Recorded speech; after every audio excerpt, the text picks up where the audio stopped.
Yes, it worked, sort of. Okay, I've got some good news and I've got some bad news.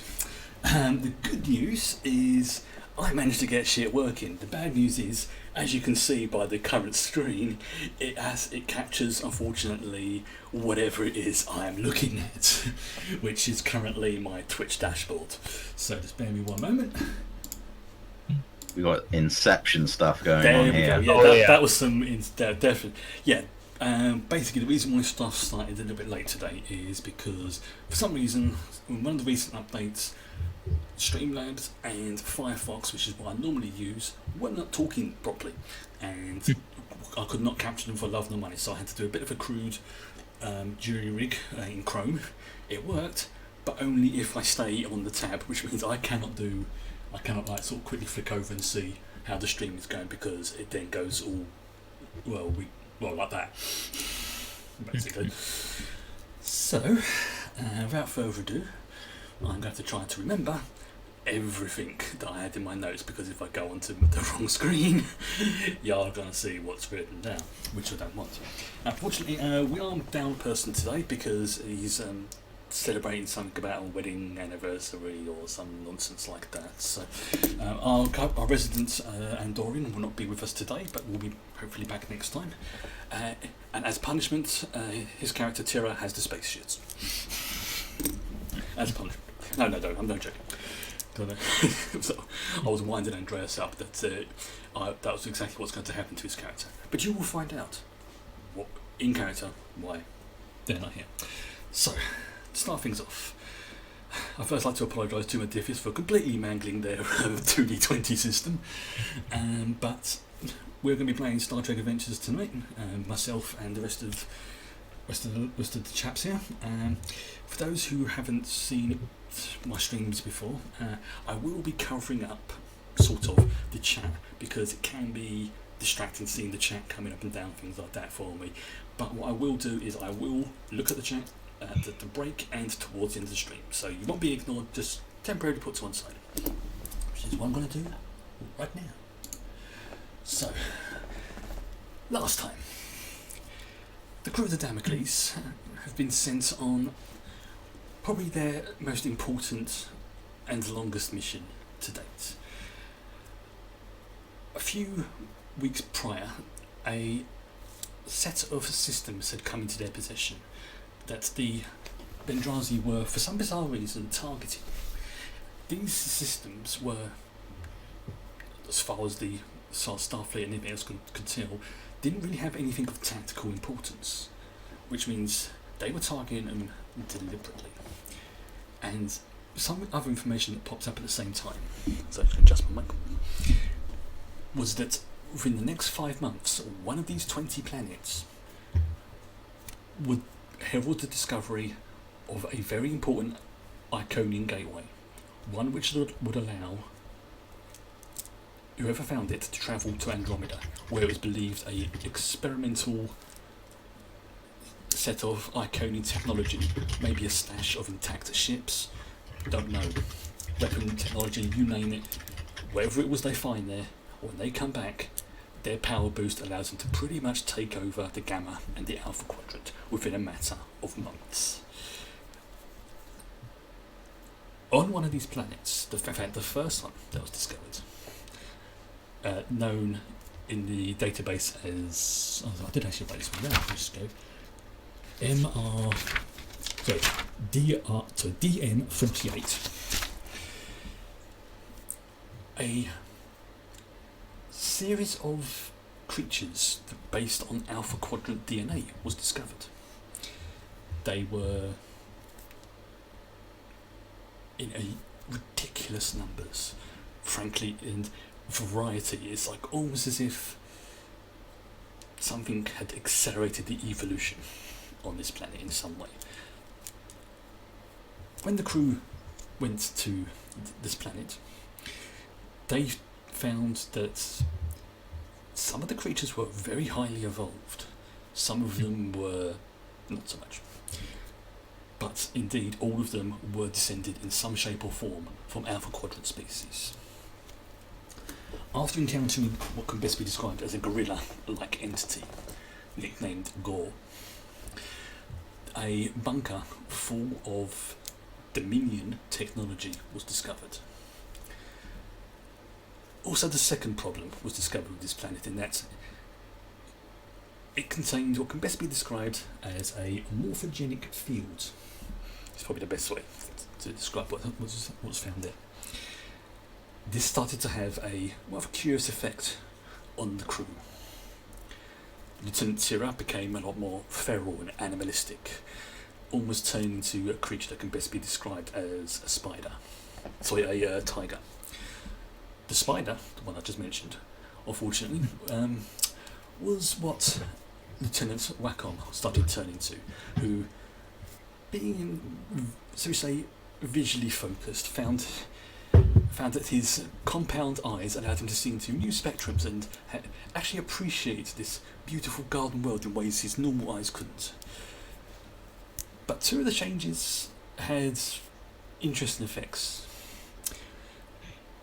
Davrin started to shrink and turn into what can best be described as fantastic Mr. Fox, complete with fluffy tail, pointy ears, and a slightly more higher pitched voice. If Davrin was going to be a fox, he would be fantastic. So it was quite amusing, especially it's like shrinking, because shrinking, higher pitched voice. One change was actually slightly beneficial to the person who received it, namely one Tolek, who started slowly turning into what can best be described as Dr. Zaius from Planet of the Apes, or more like the librarian from the Discworld. Basically, he was turning into an orangutan, and this new form was rather pleasing. During the exploration of this planet and the laboratory, Davrin ordered the crew to leave as soon as possible. An order, surprisingly, Tolek refused. Whilst it didn't cause any immediate danger, this new form was definitely a curiosity, something that intrigued him, and I believe he wished to explore it in some way, if I remember rightly. One of the reasons, yes. Yeah.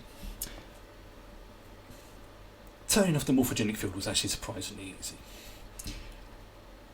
But the after effects are still being felt by the crew. Most of the changes have been reverted. Wacom is still getting this really odd craving for what can best be described as Ferengi tube grubs. His diet has definitely shifted more towards. How would you put it? How would you say his diet has more shifted towards? It's not unpleasantly, but it's definitely not what he would have had before. That he just has a greater appreciation for Ferengi and probably Klingon cuisine. That makes sense. Basically anything that may be sort of living or bug or that kind of food like gach, which has to be eaten fresh. But as I said, a few of the changes have not fully been reverted. However, there is now several important issues that need to be dealt with by the captain. And we cut to... Unfortunately, the maps aren't properly working at the moment, so I'm just going to have to leave it as the way it is. As I say, it's very crude, but it works. In the captain's ready room is Davrin and Tonic, with Wacom on the bridge, with his small little plate of wiggling bugs, which are really, really freaking out Ricky, who is... He's eyeing them up, and one of them starts to crawl out the plate along the top of the desk, and absent-mindedly, Wacom just picks it up. In much the same way like you might say a cheetah or something like that. But as the door closes, the captain just looks at Davrin and Tonic. Though he does give Tonic a curious look, because he still has streaks of ginger in his hair, which is very unusual for a Vulcan. And again, his hands are a little bit more hairy, but nothing wouldn't sort of stand out, but it would, on close inspection you would say, curious. But nothing to make it just sort of like, that dude looks like an orangutan. Just little bits in there and there. They haven't fully reverted.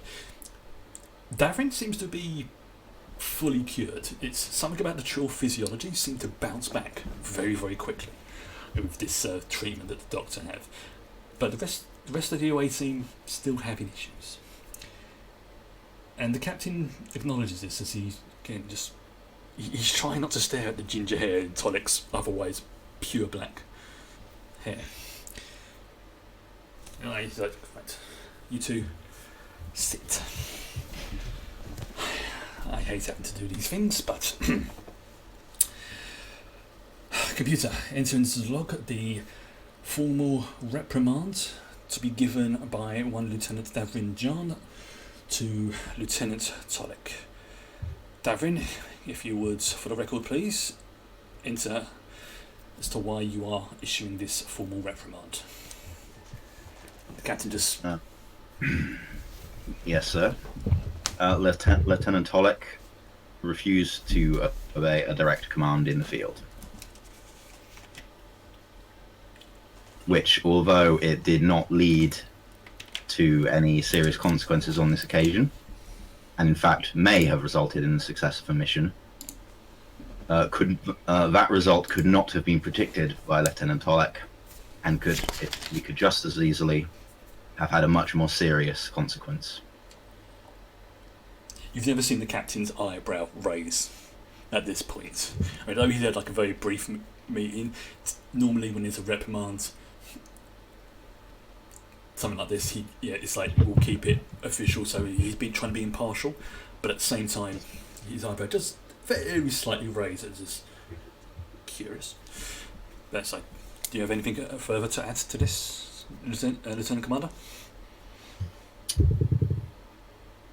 No, that pretty much summarizes it, Captain. Very well, thank you. Lieutenant Tolic, do you have anything to say in your defence? It seemed logical to attempt a shutdown of the morphogenic field, since it would affect anyone who would journey to the planet. That reminds me, you see, make a note of something, like, and you see the word quarantine and beacon on his notepad. That's he makes a jot down bit. Continue. So is that all you have to say? I did consciously and intentionally not follow Lieutenant Commander Darren's orders. Very well, as this is pretty much a clear-cut case and the defendant is admitting his guilt, I shall formally enter into records, Lieutenant Solik. This obviously will go down on your record and your up until now pristine history with Starfleet has a slight tarnish. Now, as there was no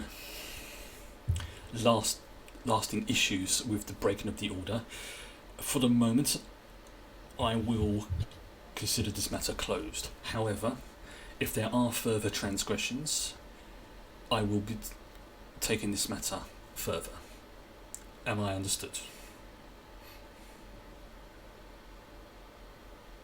Very well. Dismiss, Lieutenant Solik. This just indicates for you to depart. Commander, if you could stay behind for a moment, please. Yes, Captain. I imagine this is a bit. I've seen Tolik's left, so it's like. Is that all that happened? Was there anything else? This is, by the way, off the record. You can speak freely. That is all that happened, sir. It was obviously a high-pressure situation down there, and Tolik made the assessment that he made. And in some respects, I agree he was not wrong.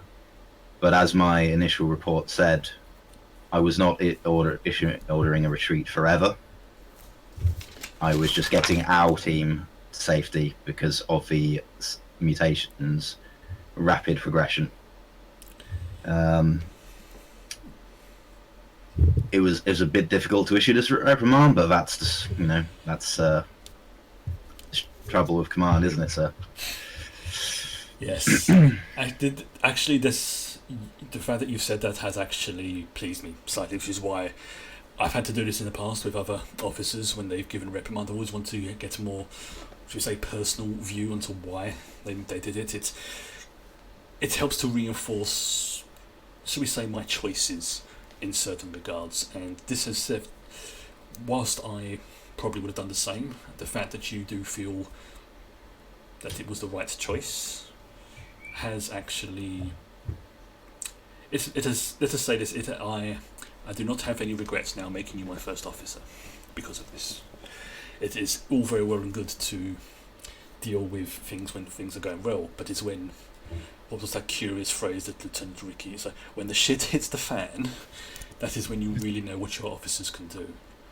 And while this was quite mild compared to what we've dealt with in the past, this has, I'll say this, the circumstances haven't pleased me, but your response has. Thank you, Captain. Yes. Anyway, on a lighter note, there's a few other issues I need to go over with you.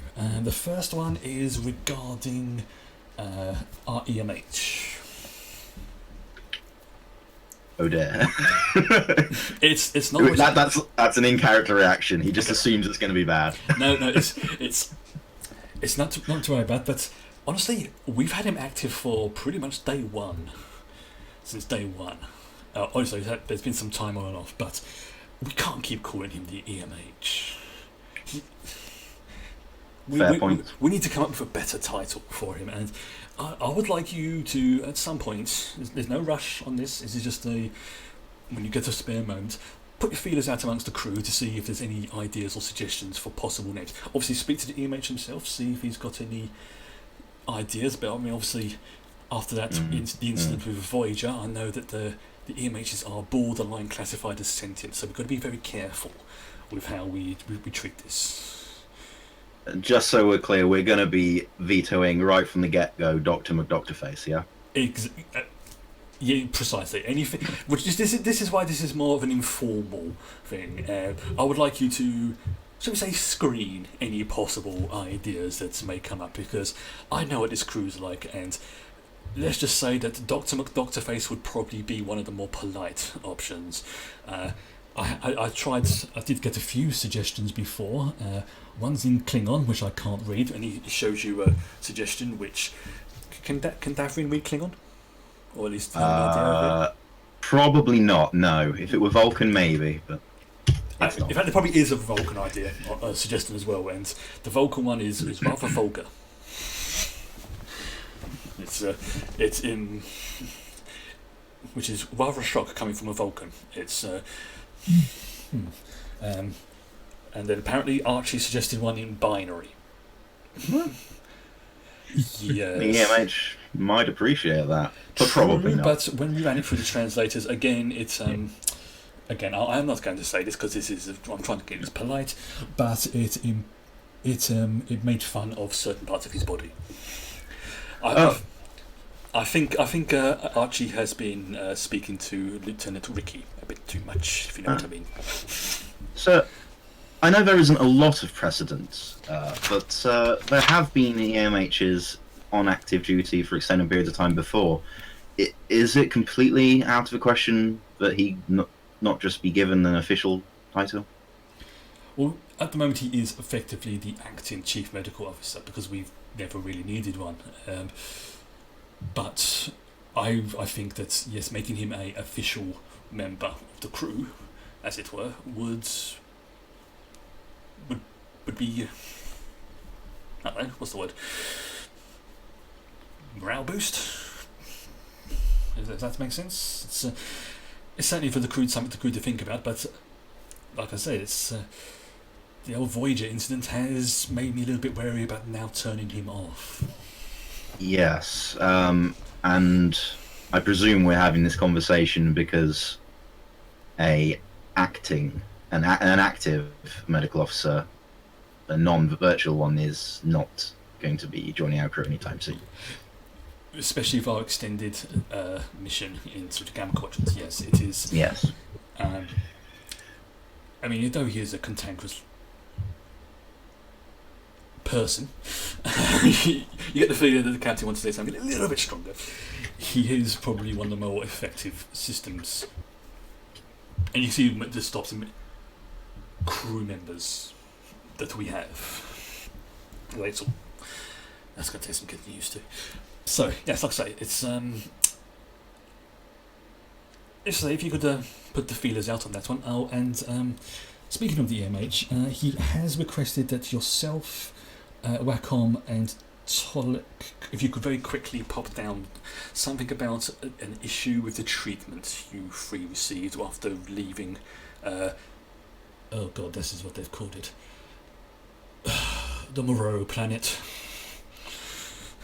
How alarmed did he seem when he told you about that? He didn't seem alarmed regarding you three, but he believes that Tira has developed something. He didn't discuss it with me, something about patient confidentiality, but he said that if it gets worse, obviously he will inform either yourself or myself. But he doesn't believe it's a problem, but he said something about just wants to make sure on a few things.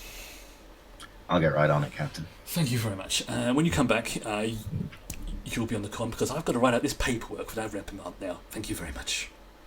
Apologies. Anyway, dismissed. So Davrin leaves and immediately contacts Wacom and Tolek. Wacom's on the bridge already. So Wacom with me. Alright. Just get up, lock my console, follow, and I place the bugs right next to her. So, does that mean I'm in charge of Bill? And he does that, and he just sort of twitches a little bit because one of them gets really close to his finger and he just twitches that. So, sir, who's... And he points to the chair. Feel free to have some. I just keep walking. Nah. Oh, come on, Ricky. Get to work. You see just sort of know if his uniform just Poor Ricky. Well, you freaked him out when you sat in front of him in spider form going... I was just trying to give him advice. Yeah, but unfortunately, what's coming out going, yeah, what you need to do is to fly like this, came out in spider talk as... Yeah. What you thought was talk about shutter speed did not come out that way at all. Oh, it came out as more like, I want to eat your head. Alright, so we head out. Davrin to Tolek. Well, Tolek is probably on duty, so... I think you'd either be on the bridge or in your lab. Yeah. Well, okay, well if you're on the bridge, obviously I don't do that. Well, I'd probably be in my lab. Yeah. Yeah. So obviously, it's probably statistically, if he's not on the bridge, he's being his lap. So. Anyway, moments later, you arrive in the medical bay. You can see down one end of the medical bay is a very obvious force field has been erected. Behind it, you can see what looks like Lieutenant Tira, but she is definitely more in the form that you recognise from when you was on the Moreau planet, and she is pacing backwards and forwards every so often, just sort of, but she's not standing up straight. It's almost predatory. Looks at you three coming in. It's like you see her rush to the energy screen, gets hit back, it all sparks and flickers, jumps back, and she just snarls over as you walk in. And you see the EMH just like, well, we have a problem. I can see that. Yes, it seems that the treatments are not holding for Lieutenant Tira, and I needed to check to make sure that you three were processing the treatment as well. I will need you to. I need to scan you. If you could come forward, please, one at a time. Well, since Lieutenant Wackham's diet seems to have changed, perhaps you should do him most Curious. first. He brings a medical tricorder over and you see him right there. Goes, so, how's your diet changed, Lieutenant? The Ferengi tube grubs are so good. I never understood why they would eat live bugs, but wow. There's just something about them, and if the shell is still on, that little extra crunch. Okay, sorry, Chris in real life is trying not to vomit in his mouth right now. So. Remind me to send you some Nope. some candied bugs. Oh, that actually made me slightly ill. EMH does have, for a brief moment, does have that sort of a. It's like, well, apart from some minor reconfiguration of the lieutenant's taste buds, doesn't appear to be any. No, there doesn't appear to be any lasting changes. It's obviously we'll have to monitor this. Whilst the Damocles is a quite remarkable ship, she is not a medical ship, and I do not have the facilities to do a full treatment, which may cause problems in our extended mission. In the meantime, I'm gonna try to figure out a new sauce paste thing from these Ferengi tube grubs to make Hasbro. Okay. I think it's gonna be a big hit. The EMH just like takes one look at you and does this. Right, who's next? And it's like looking at both Tolic and Lieutenant Commander, if you would, you're closest, and starts scanning. Fair enough. It's like obviously this is quite disheartening. It seems something about the trial physiology, especially being joined, seem to make the treatment. In fact, you seem actually slightly healthier than you was before. It's You see, he brings the tricorder scan down to the symbiote pocket. It's like, Yeah. And there is I suspect my symbiote just couldn't handle the embarrassment of the situation. He does actually slightly chuckle at this. It's like, well, whatever happened, you are actually in a perfect bill of health. You have nothing wrong with you. I forget what the name of it is. The chemical levels between yourself and your symbiote are going most spectacularly. Actually, they seem to be in perfect condition. It's almost as if you've had a complete rebuild, for want of a better term. But you are still you. It's your data matches. Do you have any aches at all? Any odd cravings or anything like that? You know, I've actually been feeling excellent. Marvellous. Absolutely marvellous. You make a few jots down. And, yes, I had a feeling this moment. Lieutenant Sonic, if you would be so kind. Of course. And again, he begins to run the scan. It's like, I suspected this might happen. Although Lieutenant Tira has had the most adverse reaction, and you see her like again pacing backwards and forwards, occasionally just sort of slamming her almost paw-like hands against the bulkheads, snarling as she looks at all of you. It's like, you still appear to have traces of simian DNA active in your system. That appears to be an accurate assessment. Right. So basically, if you two, you are cleared. I would suggest you keep an eye on Lieutenant Wacom over there. If he develops any more odd taste cravings, please let me know. But Gah Ractigino. Oh my god, what a great idea! yes, in fact, tell you what, Lieutenant Wacom, if you could come back in a few days, I'm going to have to run a few more scans just to be on the safe side. Yeah, it's sort of like, yes, keep an eye on him, please. That would mean watching him eat, though. So, In fact, actually, yes. Why not take him to the mess hall and maybe try out some different food combinations, see if anything provokes a reaction. Tolek, I'm delegating that one to you. Actually, I shall require Lieutenant Tolek further. I'm sorry to have to exercise my medical authority on this one, Lieutenant Commander, but this is of a private nature. Very well. Come on, Commander, let's get some bugs. Oh, right. Sorry. And I just awkwardly walk out of the infirmary. Okay, this will be fun. Yes. So, as the door closes, like, Lieutenant Tolek, now, how is your emotional state? I have to ask this. I'm feeling calm. Is this the usual Vulcan calm, or is this just a general calm? He's been a dick. Yeah, he's been a dick. It is the usual Vulcan calm. Good. I have to ask because I have noticed, and he shows you his scan. The simian DNA is still active, as I said. However, Fascinating. the suppression, or the... This is Chris trying to think of the right word. The gene therapy doesn't seem to be taking hold as well as on yourself. Is there risk for any impairment, long-term damage? Not as far as I can tell. Based on your scans, the scans I made when you first arrived from the planet, how would you say you felt then? Did you feel any pain? Was the transformation, did it impair your mental faculties, or was it more Not at all. change? I found my physical faculties increased.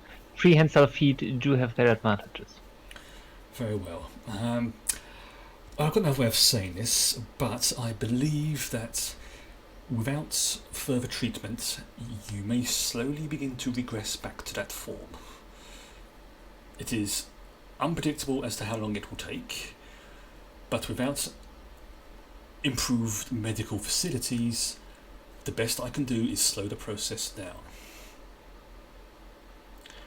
Sometimes, though, and he looks towards Lieutenant Tira, that may be a problem. But I don't believe it will actually harm you. It is just something I believe I was ethically bound to inform you about. Your concern is appreciated, but I am not concerned or inconvenienced by this. Very well. Do you wish for me to try to work on a improved regimen, or do you wish to just let it take its course, however it may be? I think there are other medical issues that require more of your attention. Very well. If, however, you do find yourself becoming impaired, I would implore you to return to me as soon as possible. Of course I will. Thank you. You may go now. Thank you. I have, and you just hear, oh dear, she's now taking her clothes off again. I do apologise, I have to go and sedate Lieutenant Tira. One minute. And so you see him walk through the force field, and the Tira's like basically just starts piling into him, and he's just, yes, let it out. But you have been now dismissed. Right. Very quickly going to cut to the mess hall, where there's a few members of the crew. I know it's one of the occasions. There's another one of the Vulcans sitting there, just eating the very plain. I suppose you say it's some kind of was it Polmex soup? Is that a Vulcan one? Or was that Yes, German? Plumix soup. Yeah. Yeah. It's just very very carefully whilst reading his data pad. Occasionally looks over to see what his first officer and helm officer are doing, and then continues just semi-ignoring you. But for the most part, the mess hall is basically empty. What are you two doing? Well, to the extent that there are people in the mess hall, which doesn't sound like there are many, Davrin's taking up. It's basically mid-shift, so. Yeah, Davrin's doing an informal poll about the EMH's role on the ship and potential titles. Yes. Any excuse really than to look at the Wacom's plate. Which has got tube grubs on it, it's got guk, and it's got some dish that you're not entirely sure what it is, but it appears to be wobbling on its own. Like some kind of like a gelatin type of product, but it's you're not entirely sure what it is or how to pronounce its name. And I'm also like delicately mixing snail juice and Roctagino together, trying to get a perfect. so again, that's making Chris feel ill. So there's still some meat in this snail, and I pull the shell out, and I. So the other Cation just goes, right, that's it, I'm done, and just walks out as you say that. And the other Vulcan is like, are you well, Lieutenant? Yeah, tastes great. Curious. And just continue, because like continues with his. The EMH has confirmed it. Very well. It is not something that we should be worried about, should we, sir? Well, we shouldn't be worried about it because it's just a dietary habit, and it's not for us to judge. Indeed. But if you wish to do so in the privacy of your own mind, feel free. There is I no cannot stop there is you. no logic for me judging my crewmates' dietary habits. I shall refrain from doing so unless it has an effect on myself or the rest of the crew. And you can just again turns back to his. It looks like he's just basically reading up like some kind of report or something, and he's just making. He's basically doing like his work. Within a few minutes, though, you do hear, "Sir, this is Lieutenant Ricky. Can we come to the bridge, please, sir? Sir, Be right with you, Ricky. thank you very much, sir. You've managed to actually get on the con, though, right? Yes. Good. Apparently, I tried to speak to the captain, and he said a word in a language which I'm not going to say again, but I'm pretty sure he threatened to remove parts of my body and turn. Well, you know how the captain feels about forms, Lieutenant. Oh! I'll be I didn't immediate. know. I'm sorry, sir. I shouldn't have. Oh dear. I do have one question, if you don't mind, sir. How do I turn this off? I instruct him on how to turn it off. Thank you. And in mid-sentence, he actually turns off the. He's not used to the command deck. That's why he's used to his stuff. So. Right. Yeah, I'll head straight up there then. I'm now worried. I'll follow because I'm also worried. It's you arrive on the bridge, and you do notice that Ricky has returned to his deck, his desk, his console, sorry, and it's like and you do notice there are quite a few tube grubs crawling along the deck, all over the floor, and the bowls halfway across the room. It looks like what's happened. Somebody, you don't know who, might have knocked the bowl flying. Lieutenant Wacom, can you clean up your snack? Sure. Please. I start the eating 5 things second up. rule doesn't. No, okay. It doesn't apply in this situation. They secrete their own juices. It's not going to get infected from what's on the floor. It's pretty much everybody who's on the bridge at the moment just sort of turns to the back on and goes. This is the point that the captain walks out, sees what Wacom's doing, turns back around and goes back into his ready room. Lieutenant Ricky. Yeah, pretty much.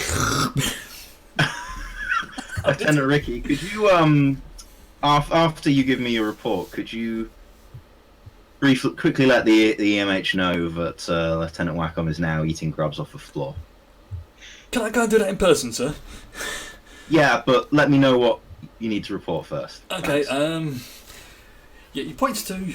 It's like we're coming up on the next system on the list, sir. Well, the next two systems because these are pretty close together. So I plotted a course that takes us to one of them, and yeah, it's. And he points to the screen, and you can see that there is. Obviously, it's pretty much, if it's a pretty standard star system, you've got your sort of mid-range star. You've got several planets, a couple of rocky ones, a couple of your standard sort of like M-class planets. A few. Your audio's gone funny there, Chris. It has it? Okay, that could be a problem. That was. Bear me one moment. I'm gonna do some jiggery pokery. This might help. Yes. Yeah, this is. I think this could be. Oh, yep, I can see it. Also, we got a sub. Or you got a sub, I should say. Yeah. Fantastic. Whee! Oh, thank you very much, the real long Yep, block. from the real long block. Yes, my audio has gone choppy. It is not. I'm going to very quickly disconnect and reconnect. It could be a Discord issue. So, technical difficulties. I need to get a technical difficulties screen though, but I shall be right back.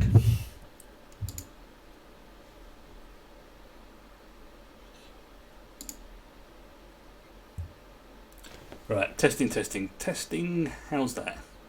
Apparently, it sounds good on the stream. Okay, Oh, interesting. sounds good on. Yeah, sounds good on stream. Candied bugs. Oh, that's disgusting.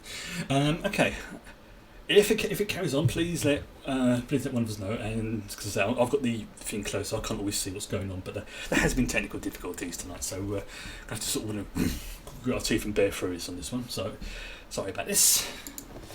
Right. Let's try and think what I was going to say. What did I get to? Yes. Lieutenant Ricky was just explaining. You were describing the system. Yes, when it went shopping it's for a me. pretty much. I'm not going to say a standard system because no system's really standard, but it has the standard features that you would expect. It has a gas giant, it has an asteroid belt, it has a few comets going around. But it's like, yes, sir. Something that's quite odd about. So, I'm going to do a playback. Like, what's the fourth planet, sir? What's the fourth planet? So, I was doing I a long. watched the fourth planet. Right? As you watch the playback, sir, you notice that there's the planet does its orbit, and as it gets to a particular point in the orbit, the planet visibly shrinks. Wow. As in, it's noticed, not as in just a little bit. It goes from, it's like normal sized planet, tiny planet, tiny planet, normal sized planet. And it all seems to do it in roughly the same spot. I mean, there's a little bit of variation, obviously allowing for spatial drift and everything, but essentially it's just going normal, tiny, normal, tiny. Okay. That's interesting. Yes, sir, that's kind of why I called you, sir, because yeah, what the flip is all out there.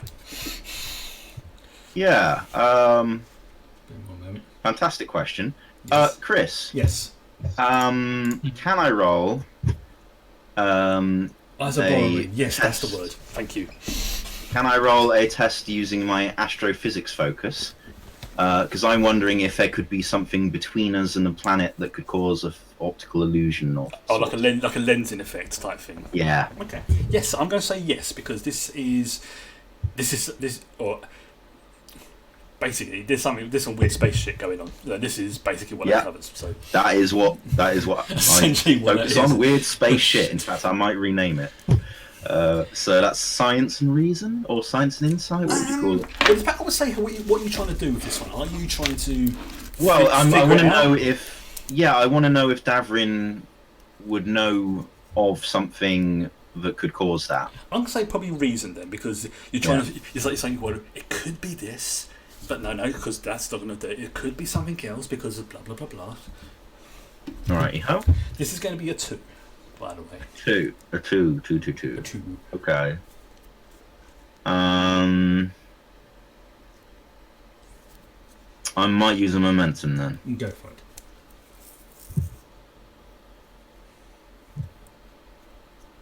Ooh. Oh, yes. Very nice. That's a good roll. Yes, it's. You think this may be something? The previous host of the John Symbiont may have picked up. It's definitely something you heard about in your early days. It's in that sort of weird crossover period, between getting the Symbiont and starting in Starfleet Academies. The memories are a little bit jumbled, so you can't 100% work out where this memory's come from. But you do vaguely remember reading something about the Defiant encountering something very similar to this before. Okay. It's the best way your sort of memories sort of describe it to is what can basically be described as a subspace lensing effect. In effect, that planet is legitimately being shrunk. Okay. Yes, but Bye. that's the question. You don't know what's causing this. You just know that for some reason, every time the planet gets to a particular point in space, this could be time-based, or this could be something that's being projected, or it could be something else. Something is causing this planet to regularly shrink. Okay. So would I know if there are, life forms on that planet? They would not even be aware of this happening, right? They would all be. From their point of view, because if it is the same as from what you remember, from their point of view, the rest of the solar system and thus the universe suddenly gets bigger. Right. But that would be terrifying for a developing society. It's like, no. Oh, and it's back again. Okay. That would be something that would be terrifying from a inhabited planet. And you've got no way of knowing how long this has been going on either. This could be fairly recent. This could be a natural phenomena. You can't tell from where the ship is. How frequently does it appear to be happening based on these playbacks? Well, this planet is moving at a fairly fast rate, even for where it is placed. You would believe it seems to be happening about every 24 hours, give or take. But again, you don't know if it's spatial. Like, as in, is it the planet passing through something that's causing it to shrink? Is it something on the planet that's being triggered every 24 hours? Or is it, Q having a bit of a laugh? You've got no way of knowing from this thing. You just know that weird shit's happening on that planet. Right. Well, okay, so, Ricky, you can go report to the NIH. Thank you. Oh, thank you very much, sir. And he's like, in the background you see Rackham like just going, get yourself something for your stomach while you're there. I think I'm going to have to get out. Oh, that's disgusting. Oh, and he's licking it. Oh. You can hear him go, as he's running towards the turbo lift. Davern to Tolek. Tolek here. Report to the bridge when you can, Tolek. There's something here that you will find fascinating. I shall come immediately. Tolek practically bumps into Ricky running out the turbo lift. It's like, excuse me, sir. I can't believe he did that. As he's taking it down the corridor towards the medbay bay. Right. Well. Now that Ricky's gone, I've stopped. It's right. Again. You see the captain just like, "No, you lot are disgusting. You can handle this." That's it. Captain, and then he just vanishes. He just pretty much goes, "I'm off duty." You are disgusting. He points away. Comments like, "You are disgusting." Tolek will, by the way, by now take off his shoes just to get used to the concept. Okay, I'm gonna ask you to. Can you just roll a 1d20, and if you get above an 11, something's gonna happen, and you may guess what's about to happen. If you roll above an 11, just a straightforward d20 roll. Here we go. You almost put your foot in a grub. That Wacom has missed. Has somehow got its way, to the, should we say, the outer edges of the bridge, and it's just you just happen to look down at the right moment, and in your bare feet you can see there's a tiny little grub crawling its way up the rear engineering station. Shodek will pick it up and bring it to on his way to a replicator and recycle it. there's a very brief as it gets reappropriated. It wasn't living in the first place; it was just a simulation of it. So it wasn't real. They weren't real grubs, by the way. We're not condoning that kind of thing here. They were. No true grubs were harmed in the making of this production. No, they were replicated ones. They just simulate being alive. They weren't really alive. Although you can get them, but they cost a premium. On this view screen, you can see that the recording has been sped up, so you can see it. And Tonic, you see as the planet is going around again, approximately every 24 hours, it shrinks, and this is noticeable on this recording. Right. Tonic will do a scan for any weird radiation or other readings that would be considered unusual. Oh, apart from the fact the planet's shrinking, you mean? Well, yes, but that is visual. Okay. We can see that that's the case, so we have to accept that as the norm here. So exactly. What else is weird? Okay. What could be the cause? There we go. So yeah, this would be good old science and insight. We like that. Like that. Well, I like that. You ain't got a clue. Oh shit!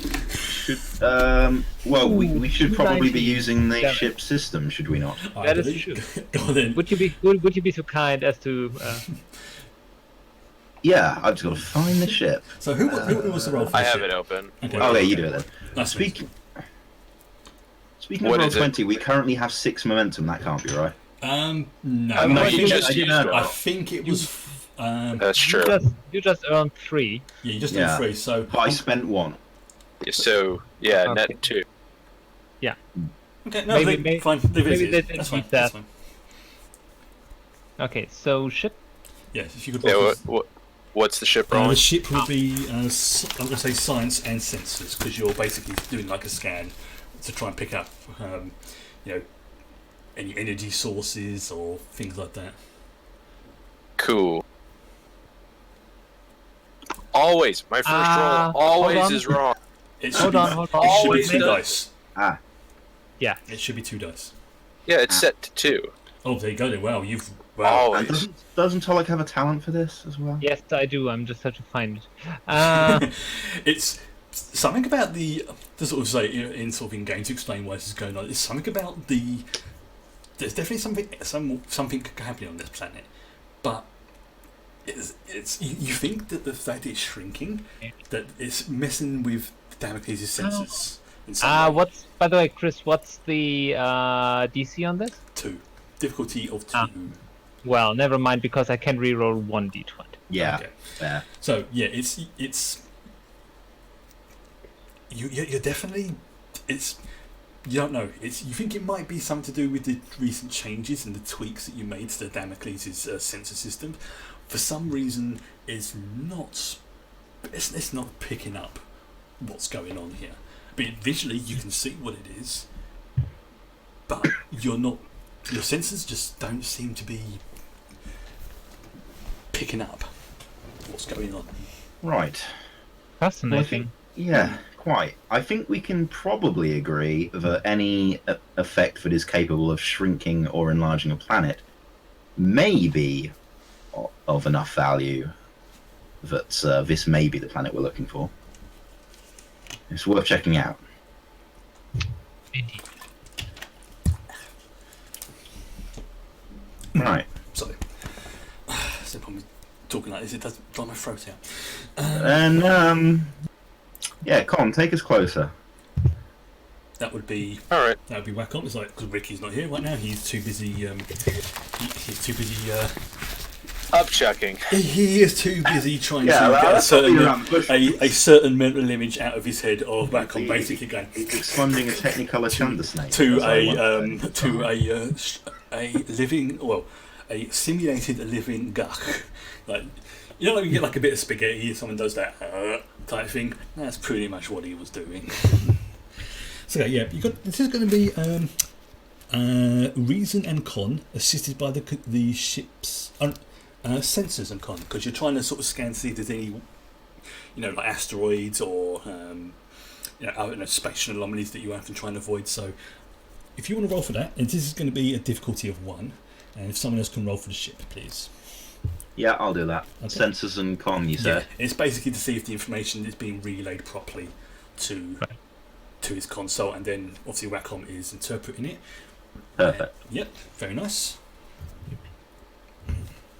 Excuse me, that's actually a pretty decent roll there. Yeah. We would have easily have got that 6 momentum by now anyway. So. As you are slowly edging towards the planet, you definitely start to get odd spatial readings coming from the planet itself. What it looks like is, it doesn't actually look like one particular thing. It looks like there's 2 things that are interacting at this particular point in space. Something on the planet and something in subspace. And when the 2 seem to interact, it shrinks the planet. When it moves out of that secondary effect, it returns to normal. Okay, So so can it's we like- pinpoint the the source of the non-planet? It seems to just be a very odd region, pretty much. So it's more of a field. Yeah, the field itself does seem to be very slightly moving, like not particularly fast. I mean, if you had to put it in starship speed, this is definitely, you know, this is probably like the sort of speed a ship would move at when it moves out of space dock. It's very, very slow. It's, you know, you're not sure if like the rest of the universe is moving. This is staying still, but to be honest, it doesn't really matter. But it is moving very, very slightly. You know, you give it probably, I don't know, a few years, and this will be out of the system altogether. So it could be emanating from some sort of alien-made physical object. It could be. Potentially. Yes, there is odd energy signals coming, or reading, not signals, sorry, readings coming from the planet, which by themselves don't look problematic, but when encountering this energy field, it does something, and it affects the entire planet.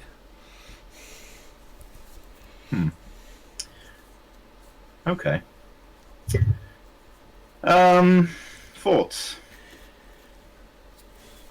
I must say I'm a little wary of suggesting anything that might get us all shrunk without the captain's explicit say so. Well, that's the episode ended, so thank you very much. Yeah.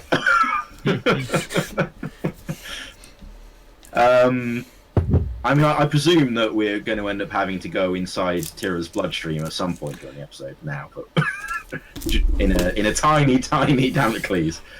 I don't know how that'll work, but Why didn't I think of that? Fantastic. yeah. Why voyage. do you think about it, Chris? Hang on, part 2. That's an episode of the Magic School Bus. No, Fantastic Voyage. Why didn't I think of that? It's like you really all right. crazy hair, and I can pilot this bus. It would have been. You would have been a shuttle. So. If we think it's an interaction of 2 separate forces, one of which is from the planet, there's a fairly good chance that we could actually send a shuttle closer to the source in space without actually anything bad happening to that shuttle. Fingers crossed. Mm. Because you know what. Or of course, it wouldn't have to be a shuttle. We could use something. What do they call them? The automated little satellite thingies. You mean probes? That's the one. Probes. Probes is the word I was looking for. Yep. So we could send a probe initially. Let's do that. That sounds safe. Okay. So let's send a probe. Well, so who wants to configure and then deploy the probe? Well, Tolek is the most Sounds like a sciencey. Tolek. Yeah. On the other hand, if we're programming it to detect certain things and be safer against whatever this field is, that might be more my bailiwick. This is why I was asking, because it is kind of covers both. Yeah. Okay. So Physics can is we? more your wheelhouse. Yeah. I mean, I've got astrophysics and quantum mechanics in my focuses, Exactly. so both of which may somehow be relevant to this. So Might be. I don't know. I don't know enough about science. yeah. Well, neither do I as a player. Although technically in this game I should be considered to be a Q, but we're not going to go down there. Right. Okay. Do you know what? Davrin will oversee this himself then. Okay. But he would love Tolek's help on it, I think. Well, it's easy enough. I mean, there's plenty of spare probes and torpedoes or whatever else you want to do. The engineering has got all the tools you need. You just got to make the correct adjustments. This is something that can be very easily done. It's just time consuming, and you just need to make the right rolls. Okay, and I want the feed from the probe. Okay. To go directly to the bridge and also to Archie. That's again very easy. Very easily done. I mean, Archie can just quickly, patch into the bridge feed. He's got authorization to do that now. If you didn't, you give it to him. So that's immediately pops up this little sort of picture-in-picture, and he gives like, "I am now patched into the data feed." Lieutenant Commander. Thank you, Archie. Again, pictures. Right. So what am I rolling? Right. This is going to be engineering and reason. Engineering and reason. Because you're modifying something that exists. Yep. This is going to be a 3 because this is free. Normally okay, fine. Normally a 3, but it will be reduced down to 2 because of your specialities. Yay. Okay. And but I am still. I mean, we have 6 momentum, and I would like this to. Yeah. So I will spend. What do you reckon, guys? 1. 1's probably all right. Maybe spend 2. Why not? 2. Okay, we'll spend 2. Right. Oh yeah, getting back. I'm just making a note. I mean, right. Okay. Probe, as far as you can tell, seems to be fully configured. All the readings are indicating that it's transmitting its telemetry and data to the bridge. Now all you've got to decide is where you're going to send it. Right. Well, I mean, if we have a vague sense of a region and we know that the region is moving and at what speed, then we can calculate where the epicenter is. Yeah, I mean, this region is approximately, it's about. Let's try and think. It's roughly the size of the planet. Yeah. Obviously, towards the edge, it gets a lot weaker. Well, I will let the amazing calculations of Tolek and Archie figure this one out. Excellent. All right. This is going to be obviously for Tolek, this one. So this will be, I'm going to say, science and reason, because you're trying to work out from the available data where the most appropriate location is. Because although you've got a vague idea, you can't say 100% certain this is the middle. Okay, I would take a momentum. Okay. Yeah.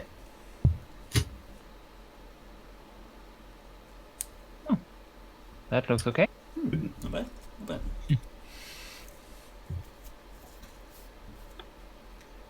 Right. So, Archie help? Technically, that'll be the ship. So. Yeah. Oh, right. Okay. So that would be what? That sensors and. I'm just trying to think. My brain's gone dead. I'm going to say either sensors. I'm just looking at. think that I'm going to makes the most say sense. either science and sensors or science and computers. Science and computers to represent Archie Oh helping, well, or science and sensors to represent the ship itself. So I'll Right, leave it up well, to you which two you're going to. we'll use computers because that's the higher number. Yep. Yeah. Right. That's generally a good idea to use the higher numbers. Generally speaking. So sorry, what was the difficulty again? And let's call it 2. Oh, it's okay. Call Right. it 2. Yeah, no, Um, it's free for the configuration because it's. oh, there you go. There you We go. got Very 5. nice. Very nice. You see the probe fly off, do its little trail. It starts picking up information straight away. Yeah, there's definitely some kind of weird subspace lensing type effect going on, but by itself, it's not enough to cause the shrinking effect. The probe gets pretty close to what you believe to be the should we say the epicenter of this anomaly, but there's definitely you can Tolek, you can see that there's from the data that you're receiving that Mm-hmm. yeah, you can see how this could become the shrinking effect, Right. but there's definitely something missing, if that makes sense. It's like you can see one side of the quote unquote equation, but it's that Mhm. second half that you can't quite figure out. But obviously you know it's there and you know it works because you just saw it. Mm-hmm. But that's all you There's get How- from something missing. Hmm. That would be whatever's on the planet, That presumably. is possible. So how long until whatever this is moves out of range of a planet's orbit?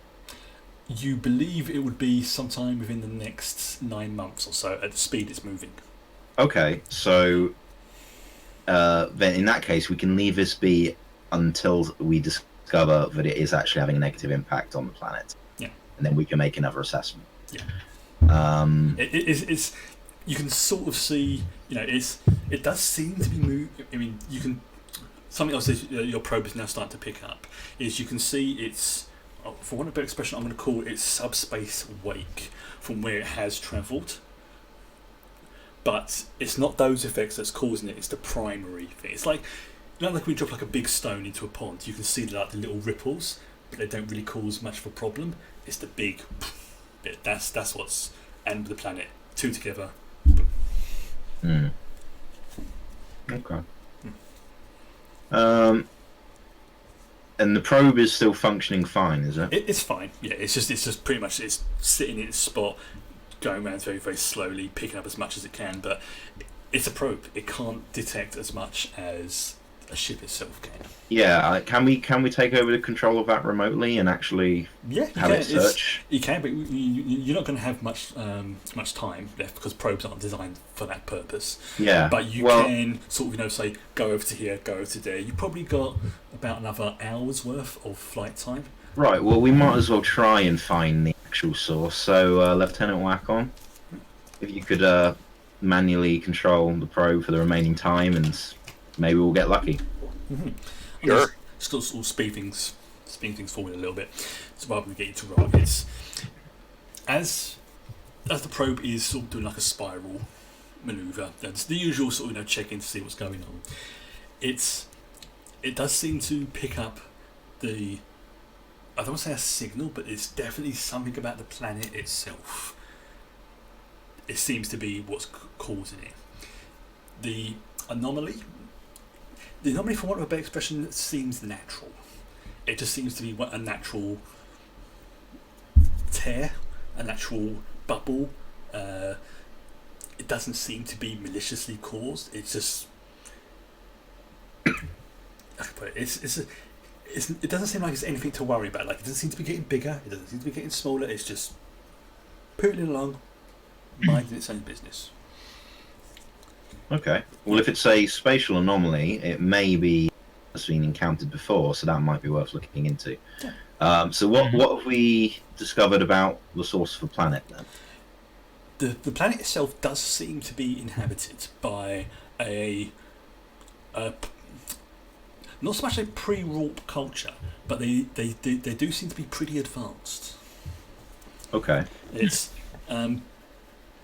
kind of, I would say, if you had to put imagine, try to sort of get an idea of the scale, because although they are advanced, they don't seem to have warp capabilities, but you are picking up a lot of the other indicators that would say that this particular planet is pretty advanced, but they just don't seem to be warp capable for whatever reason.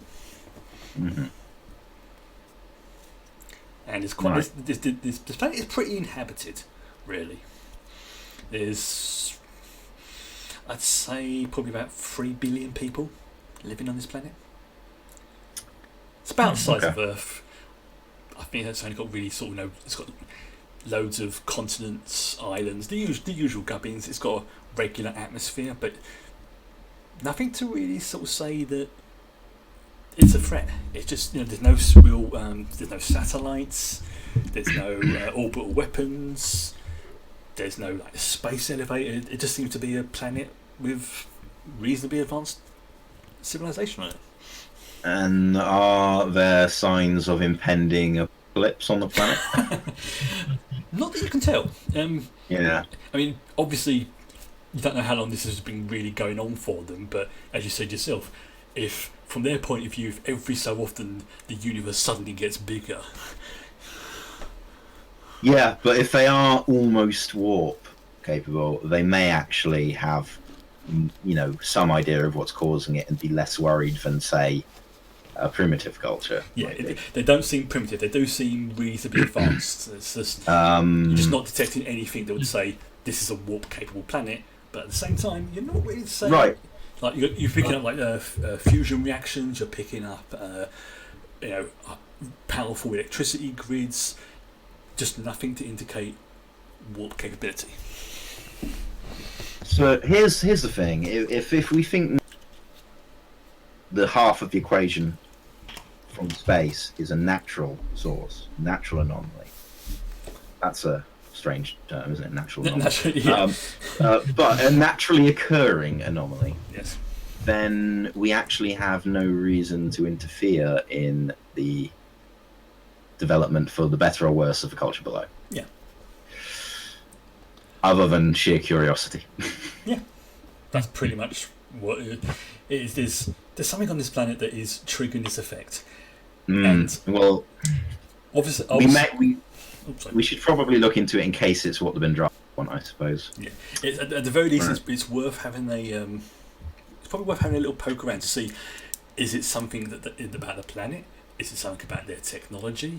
Because Davin would click this straight away, so I'm not going to get you to roll for this one. You can see that if it is something that can be removed from the planet, knowing how to create this shrinking effect would be very useful, tactically speaking. Yeah, that could be weaponized in so many ways. Okay, right. So volunteers for an away team. Anyone? So there's the usual. Okay, I guess I'll take it against Ricky. There's the usual. And Tira.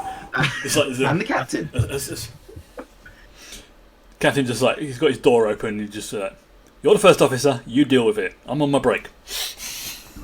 All right. The usual What a hands-off captain. So, right, in that case, I'll take all of the senior officers that are currently available and our pilot for some reason. Let's do it. Yeah, like Ricky's like walking back onto the bridge and it's like, you can see he's still looking a bit all green around the gills and he's giving whack on the stink eye. It's like, actually, yeah. Well, we all hate Wacom, but Chris, would this be a good opportunity? Wow. Would this be a good opportunity to use the rule where you get to randomly create an NPC? Because then we could have a security officer with us. if you want to do that, by all means. If you wish it to would be a instigate terrible that. idea. Yeah. For those who are not aware, basically, one thing that Star Trek Adventures has is you can create random NPCs well, say semi-random NPCs, and to do certain things like if you don't want to send your particular your character down to like do a job or things like that, or like I think that Ross is about to do is to create a security officer. He would then play that officer for this scene, but he then becomes an official NPC that others can use as, if they don't wish to use their character for a particular scene. Like if like Tonic was like, no, I want to stay behind to work on this. You don't have to do it, but it's a nice little feature where you can just create a character on the fly, and it becomes part of the official crew. So it's like you build up NPCs as you go along. But because they're not strictly speaking NPCs, any of the players can say, I want to control whoever this person is and things like that. As for whatever reason. It's just basically a way so you don't have to have the same people doing the same missions all the time and things like that.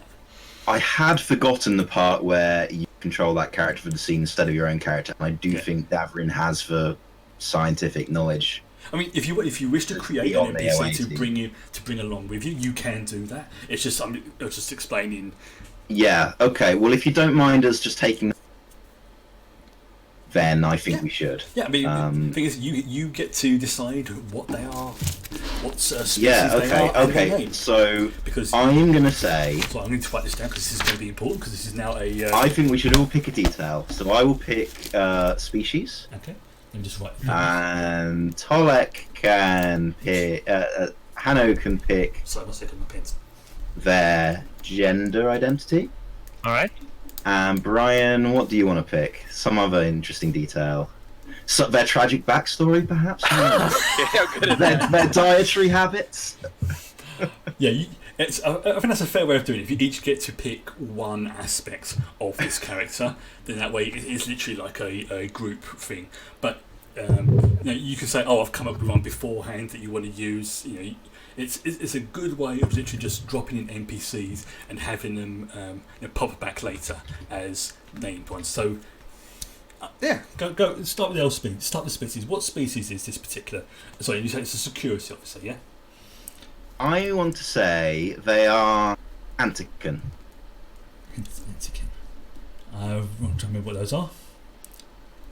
Yeah, they have like beards and big hairy eyebrows that go down. I know and cranial ridges. Yes, they look almost like Klingons. Canine, they're kind of like alien dog people.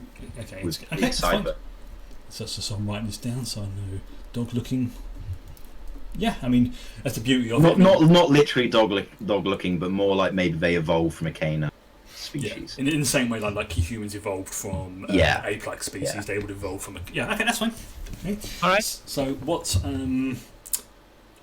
I mean, obviously, I don't know enough about this particular species to say if they have multiple genders. As far as I know, they have options. Okay, that we I'm going to say to make it easier, they have the same options that humans have, just to make it easier.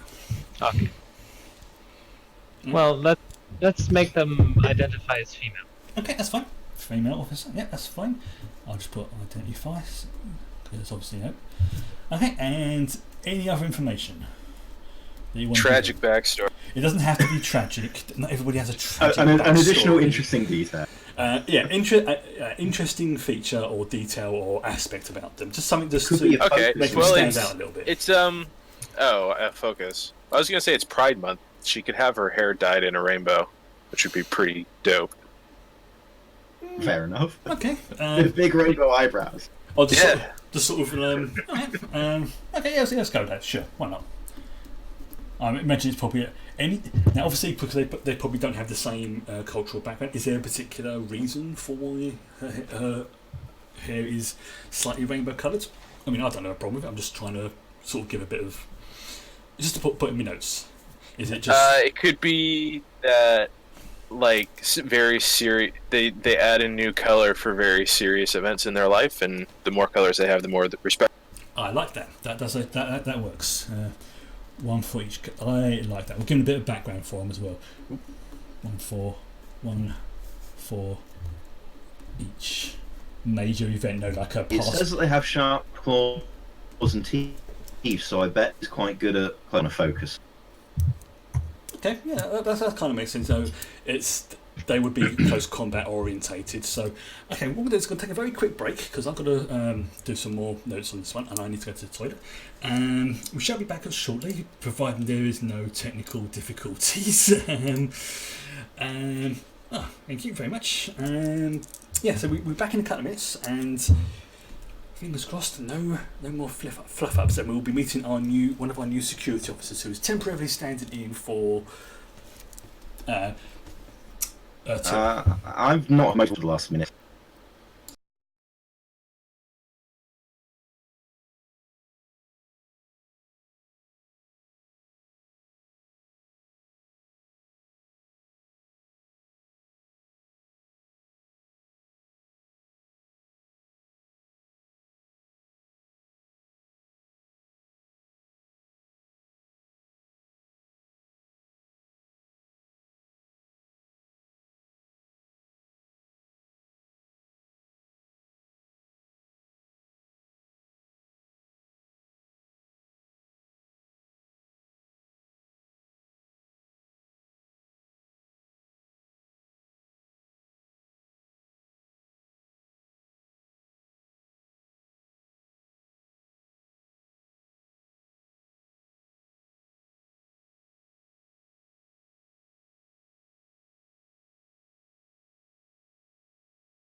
Right, sorry about that. We was having, well, I was having at some point some very interesting issues with the audio, which still appears to be going on. So I apologise in advance if this still carries on.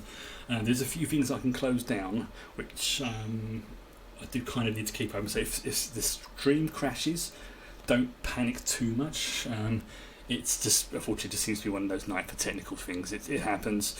It's definitely giving me appreciation for the work, like the Critical Role and HR people do to get their streams up and running. And I'm just one person doing it, and they've got a whole team. So I shall again close the chat, and I shall read it again at the end. Thank you very much again for the sub. That was most appreciated. Audio since you got back has been okay. That's a good sign. But let's see if this works. Okay.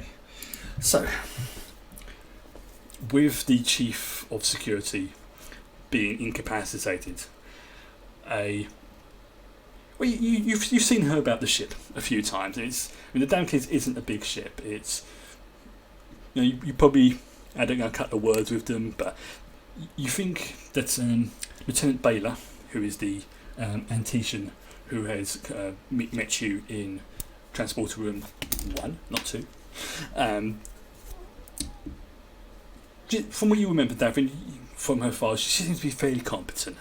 Can be a little bit excited at times, especially doing her job, but not in a way that's ever concerned you. It's just more a case of when you her superiors on other shifts have said whenever a volunteer or help has been needed, she's always been the first one to help. To volunteer her, to volunteer herself, and quite sort of not like a case of like, oh yeah, fine, I'll do it. It's like, yeah, I'll do it. If she was a human, you would say she's probably got some kind of ADHD. But being an Antetian, she's just basically excitable and happy to do her job. And she does it quite well from what you can tell. To make things easier, I'm going to say her stats are going to be the same as Tira for now, until I can actually roll up her stats. But it's just temporary, but for now she has the same stats as Tira. I will give her a proper stat sheet later. I'm not going to do it now because it will take me a while. But the first thing you notice about her is she's pretty tallish. She's almost at eye level with Davrin. But that's not what stands out about her. Is she has the hair that you would expect from the Antetian, but she does also have the what look like rainbow-coloured eyebrows, which, although you're not 100% familiar with Antetian rites and rituals, you do vaguely remember seeing something in her file that indicates that each one of these colours represents a major event in her life, such as joining Starfleet, being assigned a ship, her first away team, things that are of major importance to her. And but she seems, let's say, like a more than adequate officer and replacement for Lieutenant Tira. Well, that's what we want. Yeah. To make things easier, I'll be playing her voice, but I'll be letting you, and personality, but I'll be letting you guys do the roles for her and things like that, just to make things a bit easier. I'll just be responding, just to go from there. Unless anybody else wants to, take control. But if you do, you got to control it for the entire scene. You can't change. Okay, that's the only. Gotcha. That's the only thing if you create a character this way. Is generally, when you create it, you have to play them for the entire scene. You can't chop and change. But they are now an official member of the crew roster. And her name says Lieutenant Baylor, spelt B-E-Y-L-A. Okie doke. Yeah. Lieutenant Baylor. She said, Lieutenant Commander, it's a pleasure to finally get to go on an away team mission with you. You see she's got the biggest grin on her face, slightly toothy, almost, like say, canine. You can definitely see the canine in her ancestry. Well, I'm confident you're going to be an asset to the team, Lieutenant. I hope to prove myself, sir. This is a day I've been looking forward to since I first joined the Damocles. Brilliant. So, first things first, we need to identify... This is back up there. Hi. We need to identify what the citizens of this place look like and disguise ourselves so that we can name them. I believe that's more than adequate, sir. I recommend we beam down to a location just outside of one of the major metropolises. There will be. We can use, and she holds up what looks like basically a pair of binoculars. We can identify, and if it looks like that, for example, they match, say, your description, she points to Wacom, we can, do that. If they seem to be more Vulcan-like, and she points to Tolic, and, she points to herself, we can read the situation as it wants it, sir. Great. Let's do that as a first stage then. We can always come back for more extensive surgery if it proves required. We may not need to do that, sir, but if we do so, I will be more than happy to put myself under the knife for the mission. Well, I'm very grateful for your enthusiasm. Thank you, sir. As you say that, she actually does. Although she's got a big toothy grin, it immediately gets bigger, as if like, thank you. It's like if she's faking it, she is faking it very well, but she seems genuinely pleased and happy with that compliment. Right. Let's. Well, in that case, you're in charge of our security for the mission, yes, Baylor. So suggest. She pats the rifle that's strapped to her one leg and what looks like a smaller pistol on the other. Yes, but I was thinking more tactically. You should probably decide where we beam down. Very good, sir. I already have a location already programmed into the system. I took the liberty of doing so on my way up. Very efficient, I approve. Thank you. And again, she's like... And so does Tolek. I'm sure. It's like, ooh, you're coming as well. Brilliant, fantastic. I like her. We should replace Tira. You can tell Andreas that one, I'm not. But she can definitely be a regular member of the crew. Like I say, because we've now created her as part of it, and I've now created her a voice and she's got a name. We haven't taken advantage of that enough, so I'm actually glad to have the opportunity. Not, I would love for Andreas to be here, but it is quite nice to create these NPCs, and we should remember to do it more often. Well, that's exactly. I mean, bear in mind though, we do have a limit to how many we can create as part of the ship's crew. True, but I assume that you are keeping track of that, Chris. I am, yes. Yeah, and presumably there is also a limit on how many crew we can create in any given department too. There actually is, according to the rules, slight sort of tangent on the story. According to the rules, actually no, there isn't. You can. Well, I was just thinking in terms of the amount of people in any given department that happen to be on the Damocles. To keep things fair, this is a personal rule that I'm creating right now. If you create one in one department, you can't create another in the same department until you created another one in another department, if that makes sense. That'll work. Cool. So it's like, if you create a security one, you can't create another security one until you created one in tactical or helm or science sort of thing, or engineering. Okay. So basically one of the three branches, you've got to do one, then the other, then the other. And I think that's probably the fairest way of doing it. Otherwise, as you say, we'd end up with like 30 security officers and something stupid like that. Well, I mean, they are the most obvious to create, probably. Well, the most likely to die. Yes. Right, so to transport a room to, one. As you said, it's like, there's a slight, what sounds like a small whimper come from her. It's like, are you sure you want to go to... Very good, sir. You were just joshing. We wouldn't want to use the haunted transporter room, would we? I'd rather not, sir, if that's all the same to you. Much as I have much enthusiasm for this mission, I'd rather not have my atoms scattered over the Gamma Quadrant. Thank you, sir. That's fair, but, we're really going to have to resolve this silly misconception about transporter room 2 one of these days. I think we need a priest. But of one of the many, many millions of religions. That's the problem. This is... One of each. That would work. Each of them do their rituals. Just a line of holy men going throughout the entire day. It was one at a time. Blessing transfer. If we throw enough varieties of holy water, like in the Babylon 5 episode where he lines up all the different. See, now I'm thinking more like the bit in Airplane when they're all lining up to. Yeah. You know the bit I'm talking about. Yep. Yeah. Right. So I'm just going Right. to skip forward a few minutes, just because otherwise I'm going to get fit of the giggles. And yes, very professional. You've been down to a nice sort of hillocky area outside one of the what looks like major metropolitan areas, and straight away you can see that this is actually a very advanced civilization. It's just very odd that they don't appear to have any aircraft or anything like that. But otherwise, this is almost comparable to, I would say, 22nd century Earth in terms of technological levels.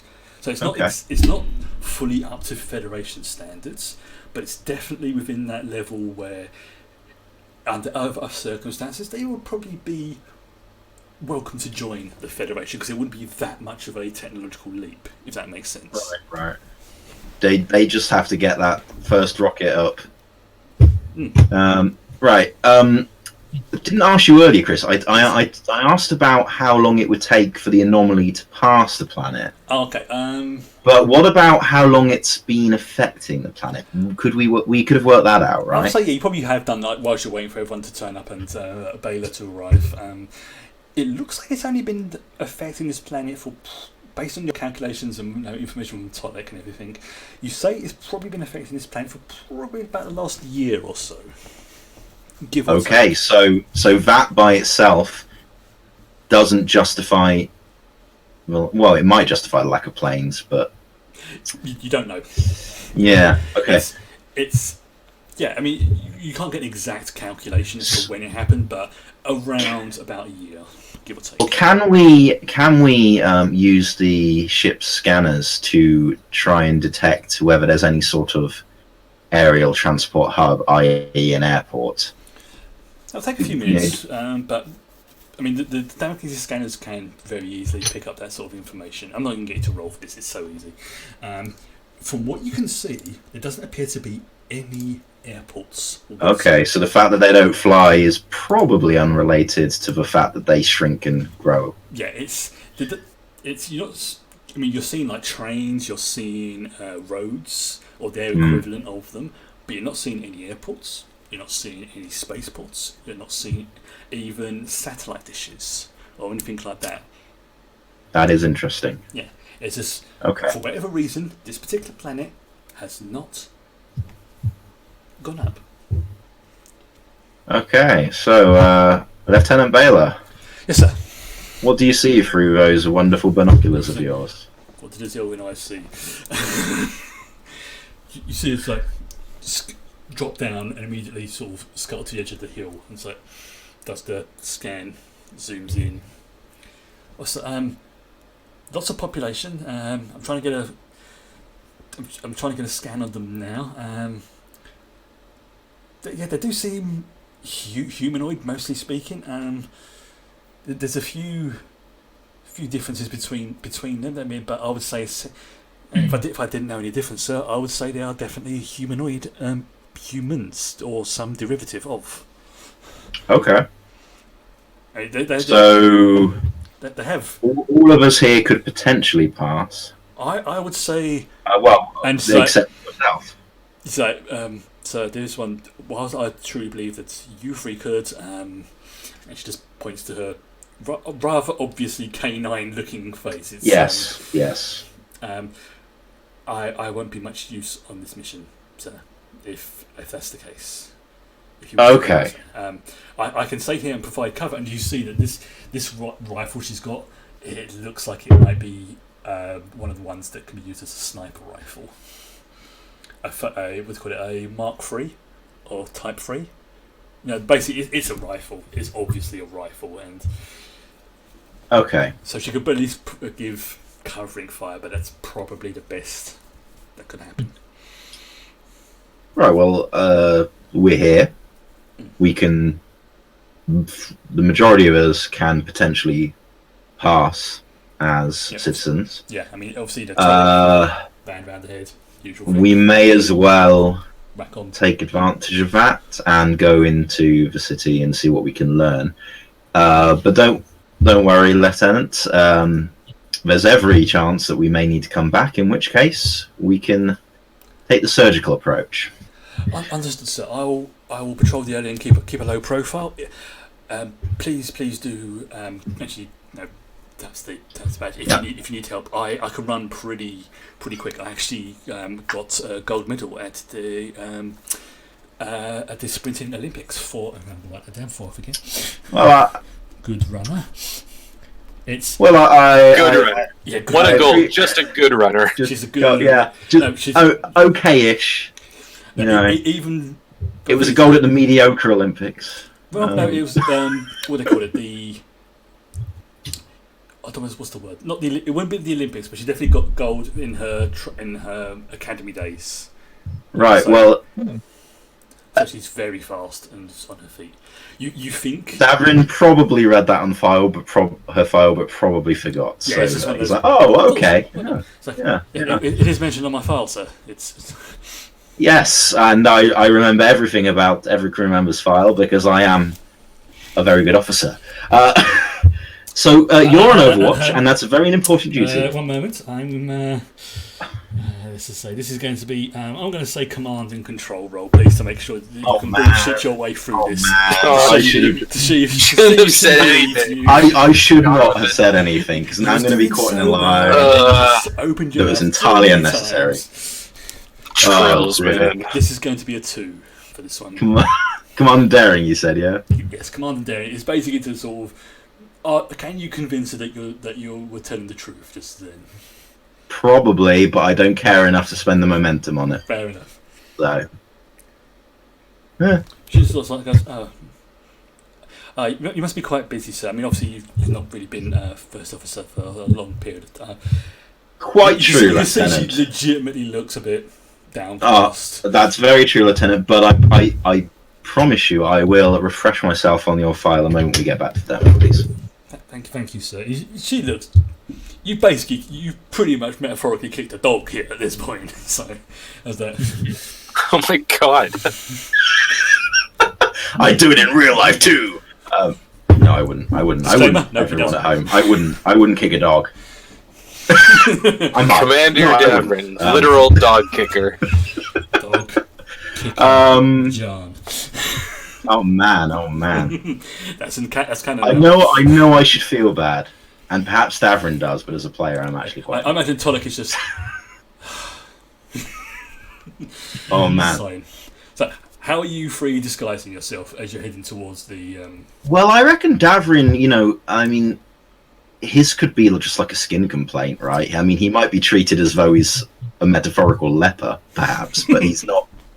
I mean, do we know? Like, do they have ridges or They do have a anything? few ridges, but it tends to be sort of like along the cheek lines. It's like you know, like the way the Bajorans have the ridges along the nose.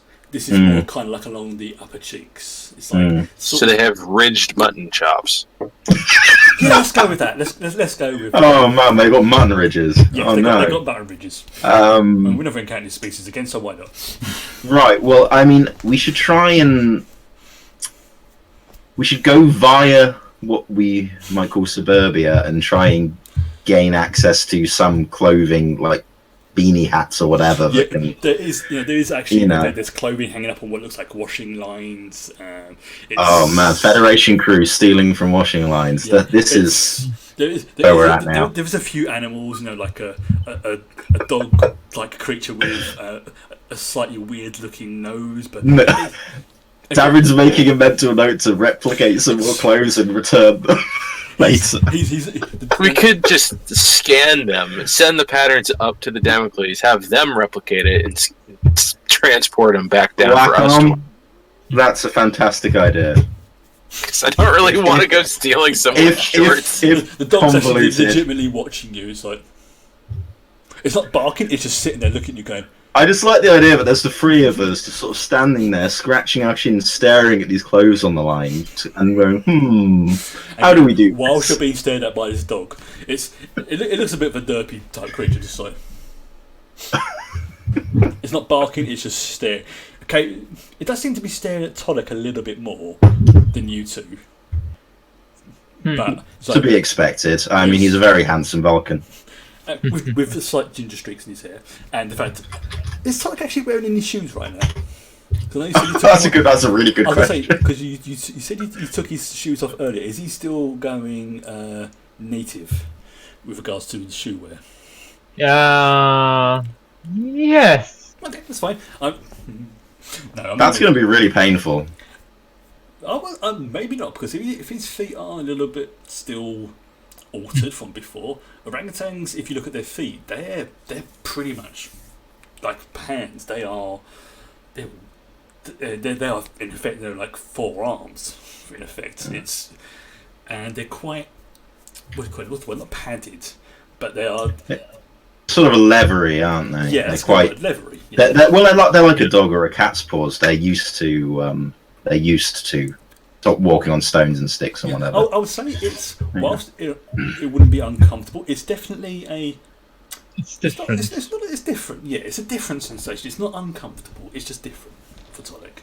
And I would probably think that somebody's like, interesting, and doing what he's doing. So. Okay. So we take assessment of the factions and get them to beam down some replicated clothes that would cover most of our differences. I'm going to get you to roll. It takes about 10 minutes to get the information scanned up. You're very carefully withdrawing back to the beaming site. The items get beamed down, and there is a looks like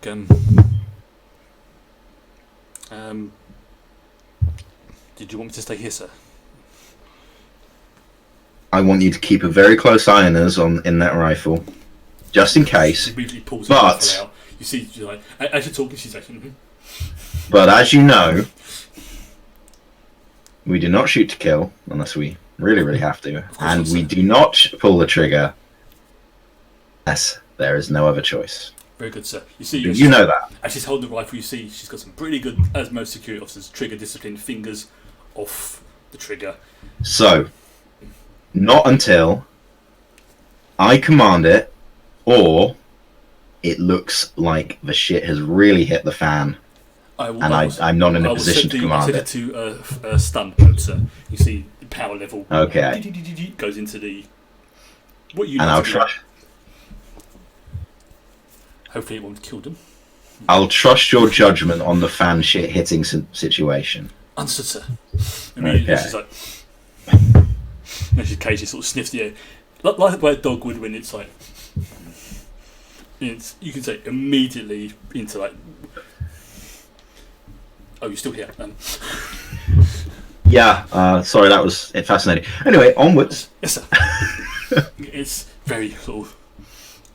As you're walking down back towards the sort of built-up area, you can almost feel her eyes just boring into you, and you're pretty sure she doesn't blink as you're walking down the hill, just staring, not taking her eyes off of you at all until you're outside.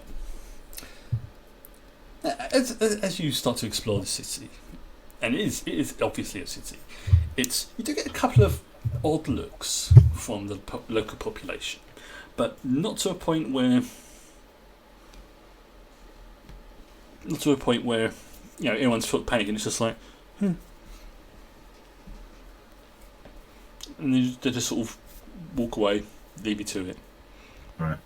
So, Tolek, as and when you get the opportunity to use your tricorder without arousing suspicion, could you scan for the anomaly source on this planet? Certainly. Okay, this will be again. It's got old science inside, but this is going to be a free because this is you're trying to be surreptitious, but at the same time look for what may be causing this secondary effect. We are good on momentum, aren't we? Oh yeah, you are. Pretty we're good on momentum. That I will take. I'll take 2. Okay. Oh well. Very nice. Didn't need to. It's you.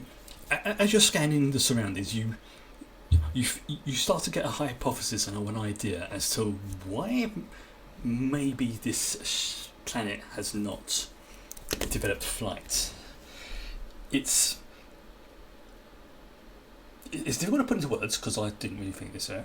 But essentially, there seems to be something about the planet's dilithium. Now, it's rare that Earth is one of the few planets that naturally doesn't have dilithium in it.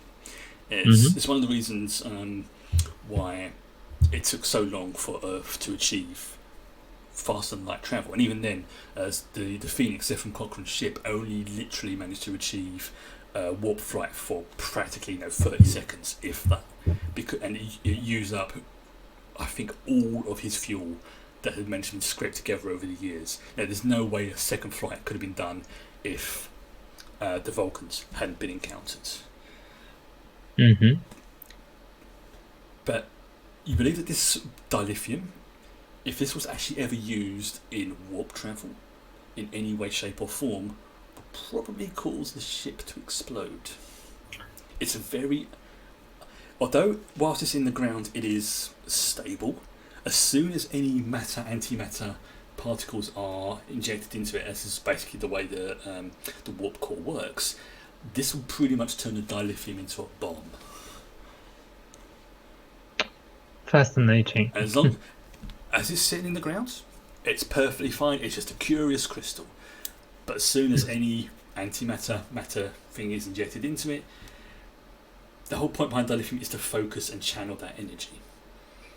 That's basically its job. This form of dilithium projects the energy outwards.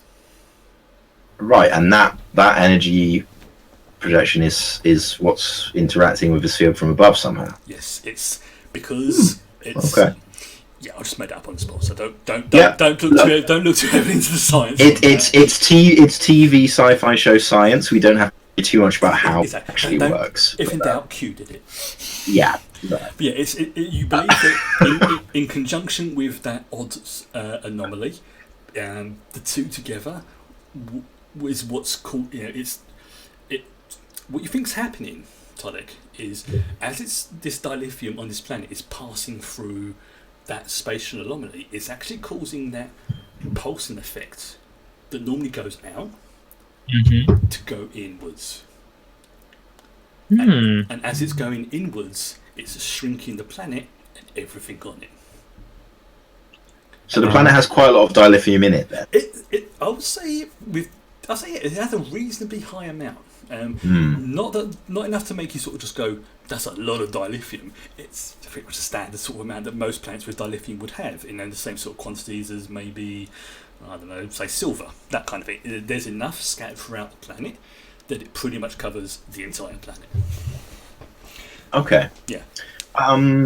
So I'm wondering if we can, I don't know, read the mood of the people in the street that we're seeing, and just general signs, maybe on media, big media TVs or posters or whatever. I want to see, what's going on this planet, and maybe, if there's any obvious signs that they are aware of this anomaly. And I'm going to say this will how be, it's for Davrin, this is going to be a command and insight.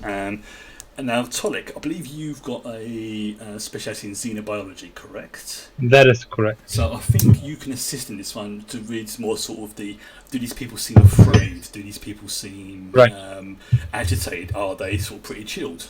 What's going on with them? Whereas I think Davrin would probably be more focusing on the social aspect of it. I do have a focus in empathy, if you think that might help.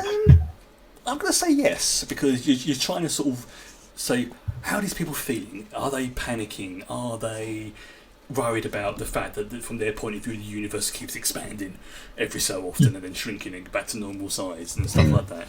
So yeah, so it's going to be a 2 for this one, I think. What do I roll?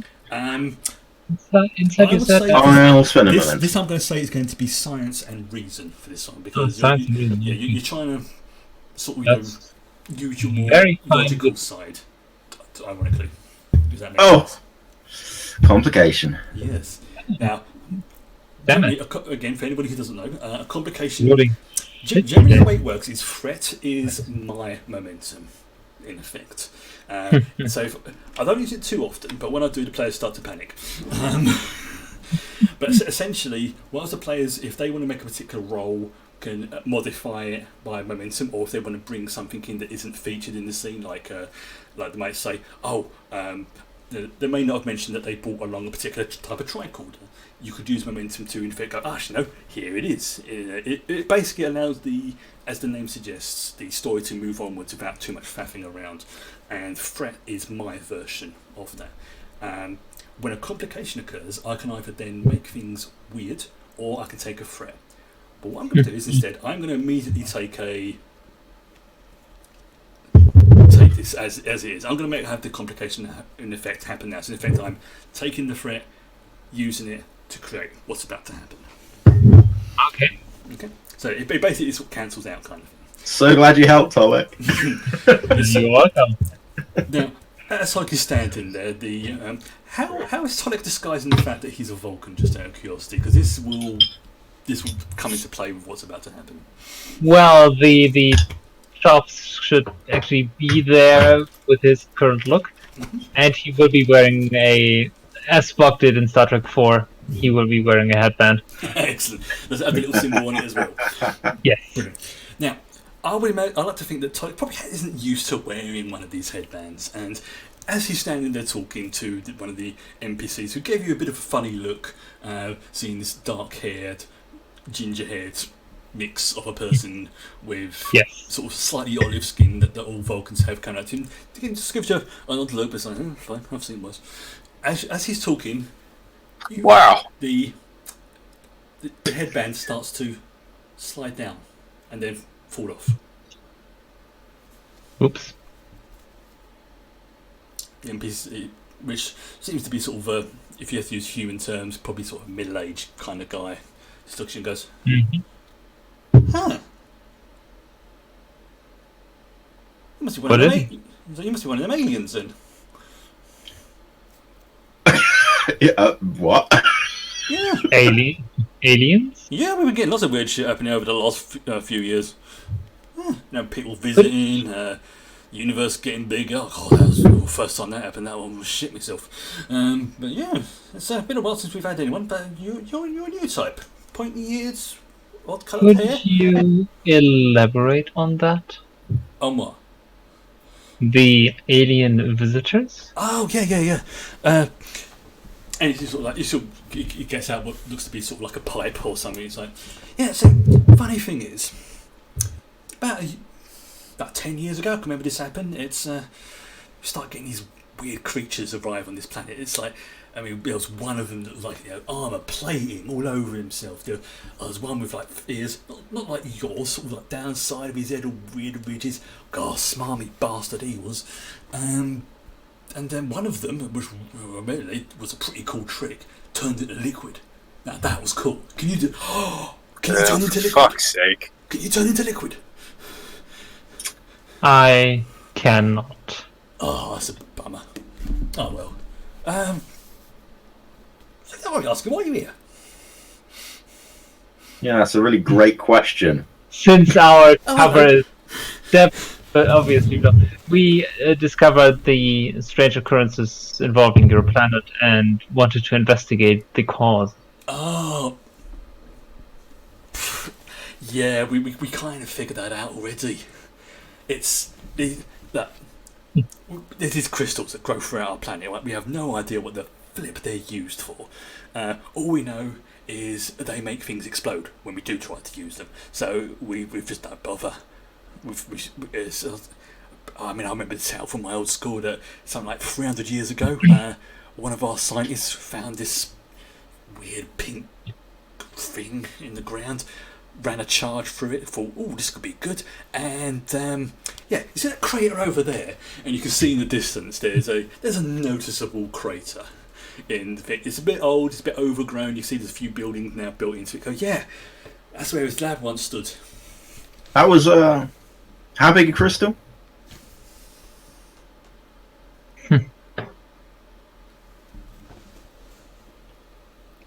Yeah, and I think it was around that time that pretty much the elders went, yeah, sod that, we're not going to, we're staying here. We're not, and we're just going to stay here. And we've got a decent. Where are you not from anyway? Oh. I don't recognise your pointy-eared friend over there. Where are you from? Yeah, well, as you correctly surmised, we're from space. Oh, don't be sarcastic, you twit. I know you're from space. I don't know what organisation you come from. Well, you've met the Dominion, right? Oh, is that what they're called? Hmm. We call them a word Yeah. that I am not going to say in polite company. Right, okay. Well, we're like them, but nicer. You can turn into liquid as well. I can, but I'm a bit shy, so I need to do it in private. Ah, fair. It's like going to the toilet, isn't it? It's... Well, yeah.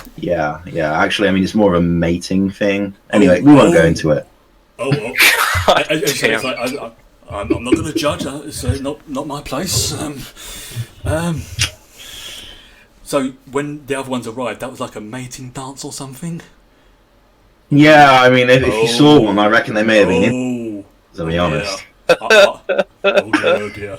I think one of our leaders went off. Oh dear. Mm. And you can see some kind of like. Just, Oh yeah, I mean that's a story you can sell to the tabloids. yeah, that's what's a tabloid? Do you know what? If you don't have them, count yourself very lucky. No, yeah, I mean it's. They're not good. You You notice don't want them. that there's actually a bit of a crowd starting to. Not a huge one, but it's definitely as people are talking and they're noticing Tolic. And So just for my edification, you what? how did these aliens come and go when they visited your planet? I don't know. They just sort of they sent us a message, said could they come to our planet, and they sort of arrived in this beam of light in the main plaza. I mean, Oh, fantastic! So you're familiar with that concept. Great. Well, I don't. What did they call it? And you can see he's really starting to. It's like, oh god, like you think you're dealing with the village idiot at this point. So what do you reckon, guys? Do you think we're done here? You're still trying to think. It's like, I mean, transporters. At this point, I like rip off the bandage that I was covering my nose with. We could probably just go to a library or an information kiosk and find what we need. Yeah, there's one over there. Okay, fine. I mean, do we know what we need? I mean, I feel like we kind of got it, but Well, I mean, we might as well. I mean, if they're offering free information, it's no reason we can't Yeah, add I mean, our so- library with. yeah. I mean, do we have to register to use your library? Do we have to give them our address? And It probably won't. I'll come with you because it works off my thumbprint. So oh well, that's very kind. What's your name, sir? Slightly Bart. Yes, I did rip that off. Is it? Okay. Yeah, I did rip that off from Hitchhiker's Guide to the Galaxy. Yes. before Yeah. I Well. said so. Okay. So yeah, I'm Davrin. Nice to meet you. Pleasure. Who's your pointy-eared friend over there? Well, he My can name- introduce himself. Sonic. Oh, I'm sorry. I don't mean to be rude. What? No. Why is your hair different colours? I am suffering from a genetic mutation. As you said, he takes a step back. It is not contagious.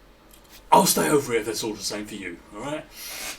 And he goes and stands next to Wacom. What the hell's wrong with your nose? Did you break it? I sneezed really hard. He goes and stands next. You people are fucking weird. Yeah. Well, We're assholes, apparently. Yeah. I guess this is the point where Davin reveals his spots. Those are some big freckles you got, mate. Yes, they are. Yes, they are. They're not infectious as well, are they? No, it was a side effect of a liquidification gone. Actually. So I don't want to know about your mating habits. Oh God. Yeah, See, well, this is why we stay on our own planet. Well, I'm Should ask very... him about the slug in his stomach. I just walk away after saying that. ask him about the many slugs in his stomach. You just see there's a few. What looks like a small child going, "Mummy, has he really got a slug in his stomach?" No, he's just lying. He's being dragged away. It's you get to the So yeah, can we Basically, just... Certainly basically, would it have looks like a field day with how we're treating. it looks like a phone box in effect, but it's got like a couple of screens on it. And this is something. This is a library? Wow. No, it's not a library. It's a library access terminal. Oh, okay. Yeah. It's like I mean you've probably seen them a few times in real life. You know the things where you press. It's like you are here. This is where you go to the so and so. Oh yeah, like you might find in a shopping centre. Precisely. It's more like that, but they call it a library terminal. So. Or a mall for Brian. Yes. Don't worry, I am slowly getting used to English words. We are getting there. One. We have shopping centers here too.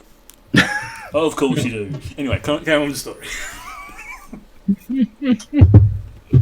Yeah, all right. Well, you are master of said stories, so you carry on with it. All right. So we're gonna use Slarty's thumbprint or fingerprint or claw print or whatever. Tongue print. I don't know how they do it. You do notice that he only has 3 fingers on his hand, so his hand kind of looks like that. Does that look genetically normal, or is he missing a finger? It looks normal. You can see like the rest of the people wandering around all seem to have just, it's like right. see like the hands kind of sort of like that kind of thing. Well, I'm so glad we spent all that time trying to conceal our faces then. We could probably the thing is, bring in Bela.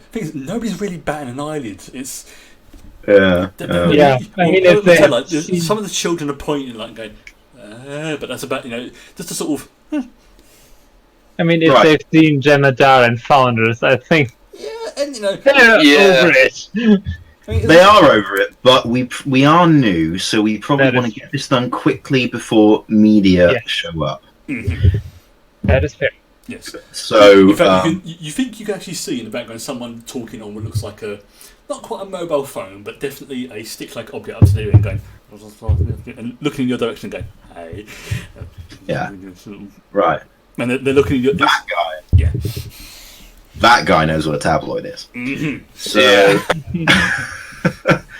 So we're looking up what is on record in the planet's data about the lensing effect. Yeah. I guess. And this is something that's not been hidden from the public. I mean, obviously, exact details probably not, but actually, I think this is probably something that Tolik I think will probably be more appropriate to roll for, because he would know a little bit about alien psychology and the sort of thing, where to look, the sort of things that might sort of pique their interest, and all the other relevant information. So, again, this I'm going to say will be again science and reason, because you're trying to piece together.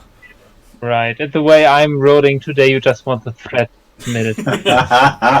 Well, if you need help, I could use my talent. No, it's done it fine. It's so you're good. The default is 1, so you're good. Yeah, I mean there are some queries that you make that are classified or not available for public use, and it looks like you have to go through loads of paperwork, military things, but they do give you enough information to say that about a year ago, again, give or take a few days, was when this weird lensing effect seemed to happen. Whilst there was, for the first couple of weeks, there was a lot of panic on this planet. A lot, to the point where it looked like they were considering to instigate martial law. But one of the more prominent scientists on this planet, which doesn't seem to be given a name, it's just the planet in the local tongue, seems to have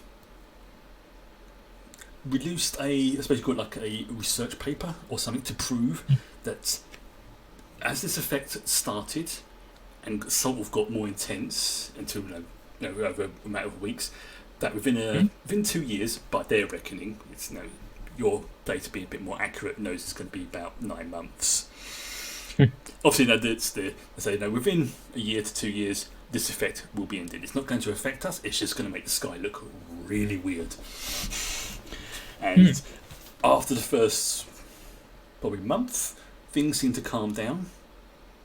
Mm-hmm. And then life just returned to normal.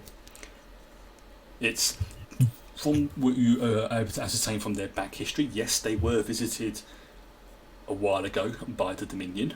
There is even like a picture of what looks like a Vorta and a Jem'Hadar standing rather awkwardly posing for a picture with a few of the... A picture, you say? A picture, indeed.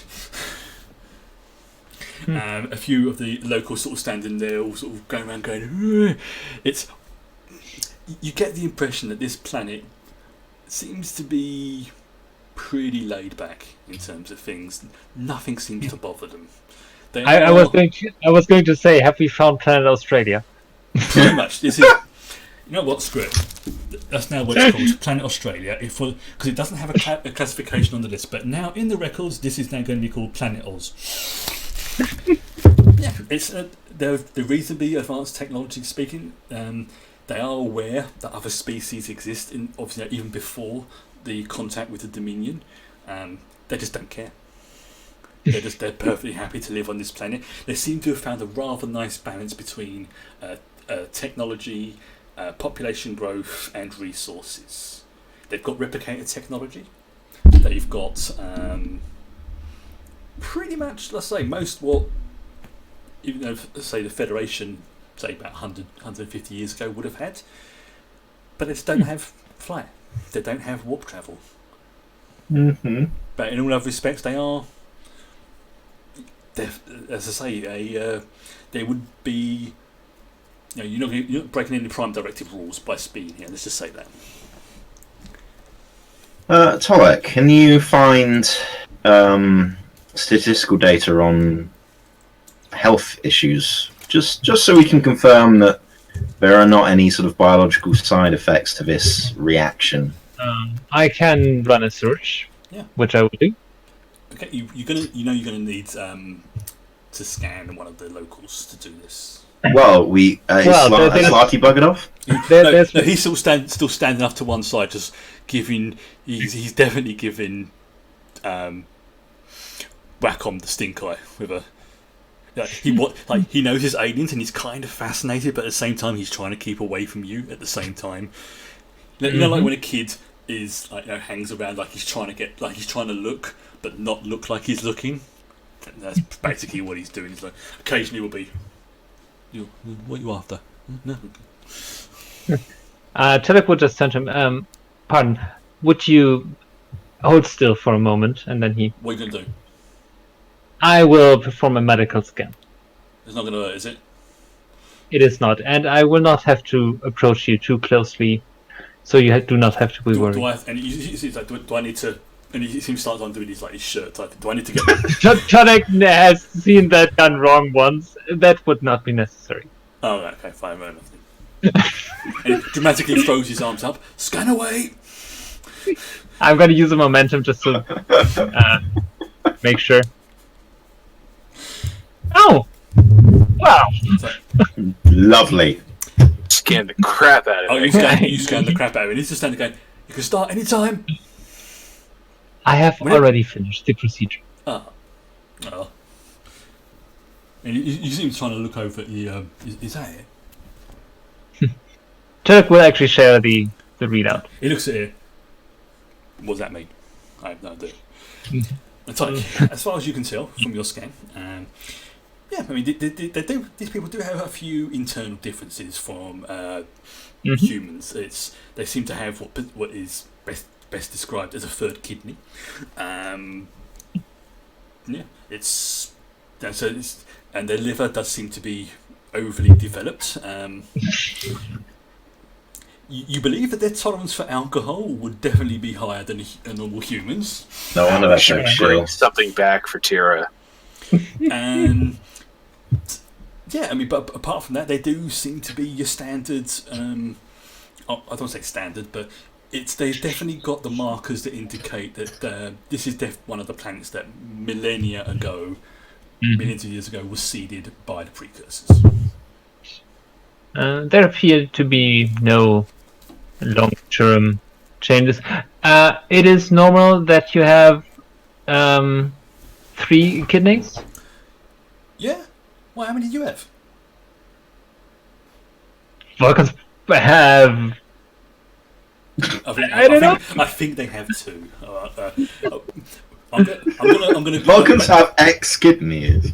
I'm going to make a GM judgment call this one and say they have the same number of kidneys. Because I imagine otherwise that would have caused a real problem for Spock. That is true. I have 2. And he's like, I am so sorry to hear that. No, it's normal. Considered normal for my species. Oh, right. Does he normally talk like that? Yes. He's looking at Davrin. It's like, is he all right? Did he like bang himself on his head or something? Because he's No. talking So weird. the thing. Okay. So the thing about Tolek and his species is they are essentially humanoid robots, and they love it. You can see like it's like, you people are weird. I need to drink. Yes, that is a very common reaction when they. Yeah. And he's just looking at you going, this is too weird for my... He pulls out from his pocket a small flask. He's like, you pretty fucking weird. And just walks off. See you, Slarty. The crowds Right, have now so- slowly dissipated. Again, there is one small child just standing looking at Wacom, just going... All right. Well, if the crowd, if the crowds have dispersed, Yeah. I will. Sorry. I'm going to contact the captain if I can stop laughing in order to do so. And breathe. Damocles still waiting. So I'm not got the kills now. Captain Perua, we have a very unusual situation down here. Although the society is technically not warp capable, they have all the technological markers of society that are. They just cannot produce the technology to do so, but they have had previous contact with the Dominion. Oh, lovely. So essentially they are aware of aliens, and they did markers for aliens by an unfortunate accident, and Oh, yeah. don't seem to really care. Oh, that's... So here's my my thinking on this. Okay. We know the Bendrazi are going to come here, and we know this society is unfortunately not able to defend itself. Maybe we should enter talks with them. That's That's actually not a bad idea. Because I'm pretty sure that some kind of we cannot leave if what the information you guys have set up is correct. In effect, if this planet could turn into a massive bomb if the dilithium is activated. Am I correct in this? That's one possible problem. Yeah, I was also wondering if this dilithium, if the Bendrazi wanted to, or their commanders, who we know are cunning. Remember, you are an open channel commander. Yeah. So I'm just saying how cunning what cunning bastards they are, Captain. That is a few words I would not choose to use right now, but yes, let's go with that. They could introduce this dilithium into our own supply. Oh. And at the very least, I feel we have scans of this dilithium now. We should perhaps introduce additional security checks to the Federation supply process. That is going to. Yes, I will have to use a lot because we can't go back to Deep Space Nine yet. We've still got those other planets to scan and check out. Right, this is a problem because yes, if according to Vers, if even a inch-sized crystal of that was introduced into the into the dilithium holding matrix, is that what it's called? Yeah. You can see him like talking to someone else going, yes, that's correct. Then it would vaporize the Damocles the second we go to warp. Well, quite. Now imagine that spread across the fleet. Yes. I'm trying not to. My underwear can only contain so much mess if that happens. Captain. We know the Bendrazi. Oh, sorry, Wacom. Carry on.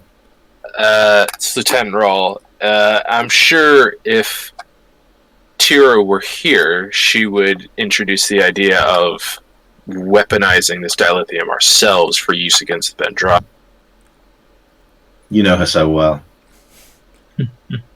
Just seems like something she would say. I will say that from the readings that Tolek indicated, that might not be a good idea to weaponize it as such, but it's possible.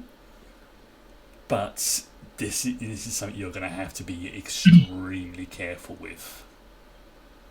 Just giving you fair warning. This is Chris the GM giving you that as a freebie, because this stuff is very temperamental when it interacts with energy. At the very least, if we know how dangerous these dilithium could be, they are the wrong. So I feel like we have to enter into diplomatic relations with this planet.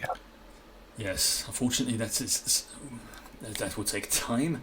Although I am semi-authorized to do so, we still have.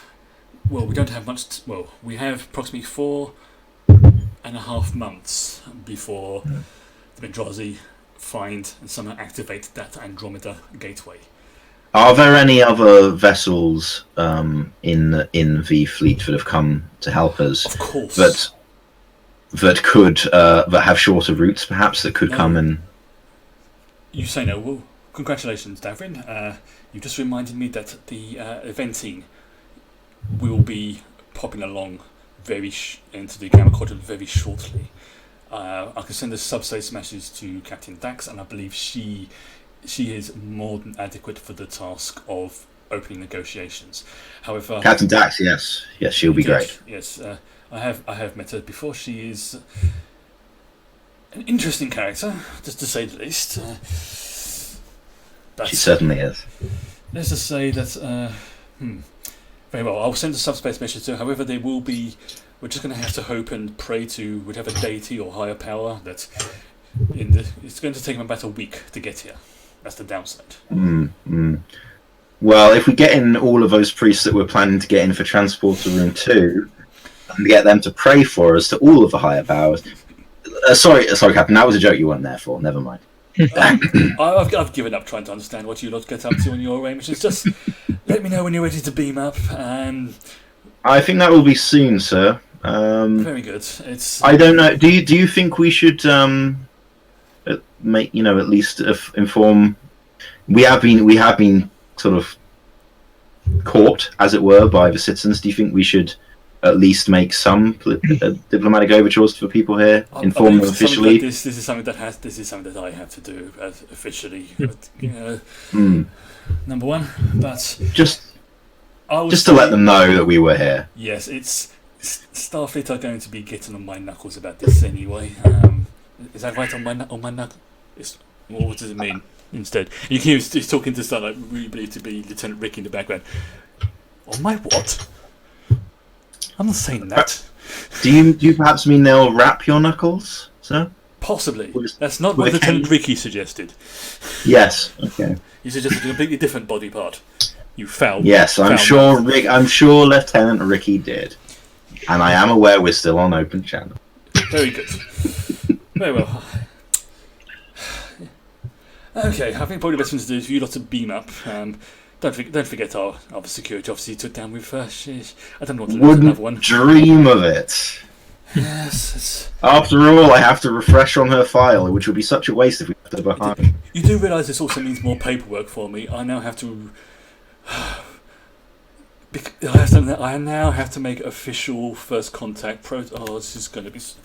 Just get your ass back to the ship, Davrin. I'm sorry, sir. I'll help us. Come on, send back. It's like, you know what? You're not going to be invited to the party. There, I said it. Damn it. Oh, okay, fine. So, well, in that case, Raul, do you want to spend a little bit more time getting some vacation pictures while we're here? Sure. Whips at the camera. This is where we're going to end it for the night, as such. Well, not ending. This is where the story is officially ending for the night. There's a sort of mini montage of what are your characters doing actually, whilst this She was Taking the photo tours of the planet. Yes, like in various places, like sort of standing there. Like, I'm like taking a selfie with Tolek. yeah, It's like, what's going on? Hang on. so, what is the purpose of this selfie? Tonic was not there for the last selfie, so. Right. I mean, Tonic will scan any life form he comes across. Yeah, there's nothing really special apart from this planet. It's got simian-like creatures, which a couple of them do spot Tonic and seem to follow him about quite curiously. There's birds. There's nice geographical structures. The lighting's pretty good. But as you're taking the pictures, a few, like the monuments and stuff, a few of the locals, including old Slarty, does come back and try and get you to take pictures with them because they recognise what a camera is. They're not stupid; they're just permanently drunk. Right, and Davrin's kind of planet. Yep. Tonic would get Tira a bottle of local spirits. I think she'd appreciate that. They get you a small flask. It's about sort of yay big. Actually, no, tell you what. It's about sort of that much. All right. Yeah. In return, they do get asked to take pictures with you and things like that. So like for the locals. Like newspapers, that's going to make me a few credits. Fantastic. Pictures. Does Bela come into the city? Yes. Actually, she's stuck out in the middle. She does eventually come into the town, and there is a bit more sort of odd reactions, but not in a oh my god, there's a dog-faced person coming. I mean, they've seen the gem Hadar. Exactly. It's just that they see new people which are more, I'm going to say, standard humanoid looking, and then seeing this dog-like person again. A few of the kids going, "That's a dog." It's like, that's offensive. She sort of barks at them, starts chasing them around. Excited. Whoa. Excited dog-like, but the kids immediately start laughing because they realize she's letting them win and things like that. Things like an excited dog might do when they meet a new person that they like. They start running after them and that kind of thing. So. This is when we learn the planet has child assassins. Yeah, turn that step. Yeah, everyone ages backwards on this planet. And just babies are the ones you really got to watch out for. They're evil. Yeah. Yeah. Eventually, things progress. Messages sent to Captain Dax. She says, it's going to take about a week for her to get there, even with the slipstream drive on the event team, because there are, as you all well know, other matters that they are taking care of. You're not entirely sure what other matters these are, only that she can't speak of them to even the Damocles' crew, which is rather unusual considering that this is part of their mission. Yeah, Davrin is a bit disappointed. He's met Dax once or twice at official events back home, but only exchanged pleasantries, and he was somewhat hoping that he might be able to meet her properly. You have sort of met her a little bit, but back when the race when the slipstream drive was fitted on the Damocles. Yeah, but it wasn't like a proper meeting as such. It was just oh, hello, Davin again, sort of thing. Essentially for him, she's like a very respected senior, isn't she? So he would like to meet her. But so he is a bit disappointed by that, but he gets over it quickly because that's in his nature. Fine. What about the two? Apart from the pictures, is there anything else in particular you're doing? You got the drink. I mean, Davrin probably will take a bit of Slarty's drink if he's offering, but he's also Are gonna. You sure you want to do this? Well, he'll have a half measure. Okay. What's Constitution? I mean, you know what? It's a symbiote it'll kill, not Davrin. It's fine. Wow. Yeah, literally the number one priority for the literal number one priority for every true host is to protect the symbionts. Yeah. Davrin has different priorities to Ross. Security and fitness. Make a security and fitness roll. Security and fitness for Davrin. Are you sure? At a 4. At a 4, my god, that's strong alcohol. It's very strong. But we have an awful lot of momentum left, as I recall. Might as well use it. I'm going to use some of it. Now, this is not something I normally do, but you said you're going to drink some of the some really potent stuff. So Yeah, I did say Free that. momentum. I'm using free momentum. Get over it. come on, I got the complications, Oh. you've got 2 complications. but I'm not going to die horribly. You're and not, that's no, the I won't important kill thing. you off from it. Now you drink. I this. would just be ill horribly. You drink this. Now, I'm going to say that when you wake up, which you have no idea how long ago this is, the last thing you remember going, oh, this tastes quite nice. That's the last thing you remember before you wake up naked in a Jeffrey's tube. You know what? That That is is- not that's not dissimilar to some of my Yeah. stories, so I love it. And it's the last thing you see is one of the more younger crew members, shall we say. Captain, yeah, we found him. Yes, he is naked.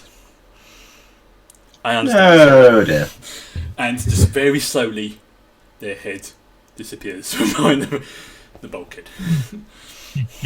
Well, that's And that's where going I'm to going be to a end fun it. conversation. It is with Davrin butt naked, groaning in the Jeffrey's tube. So Damn, that's some potent. it is very potent. Ouch.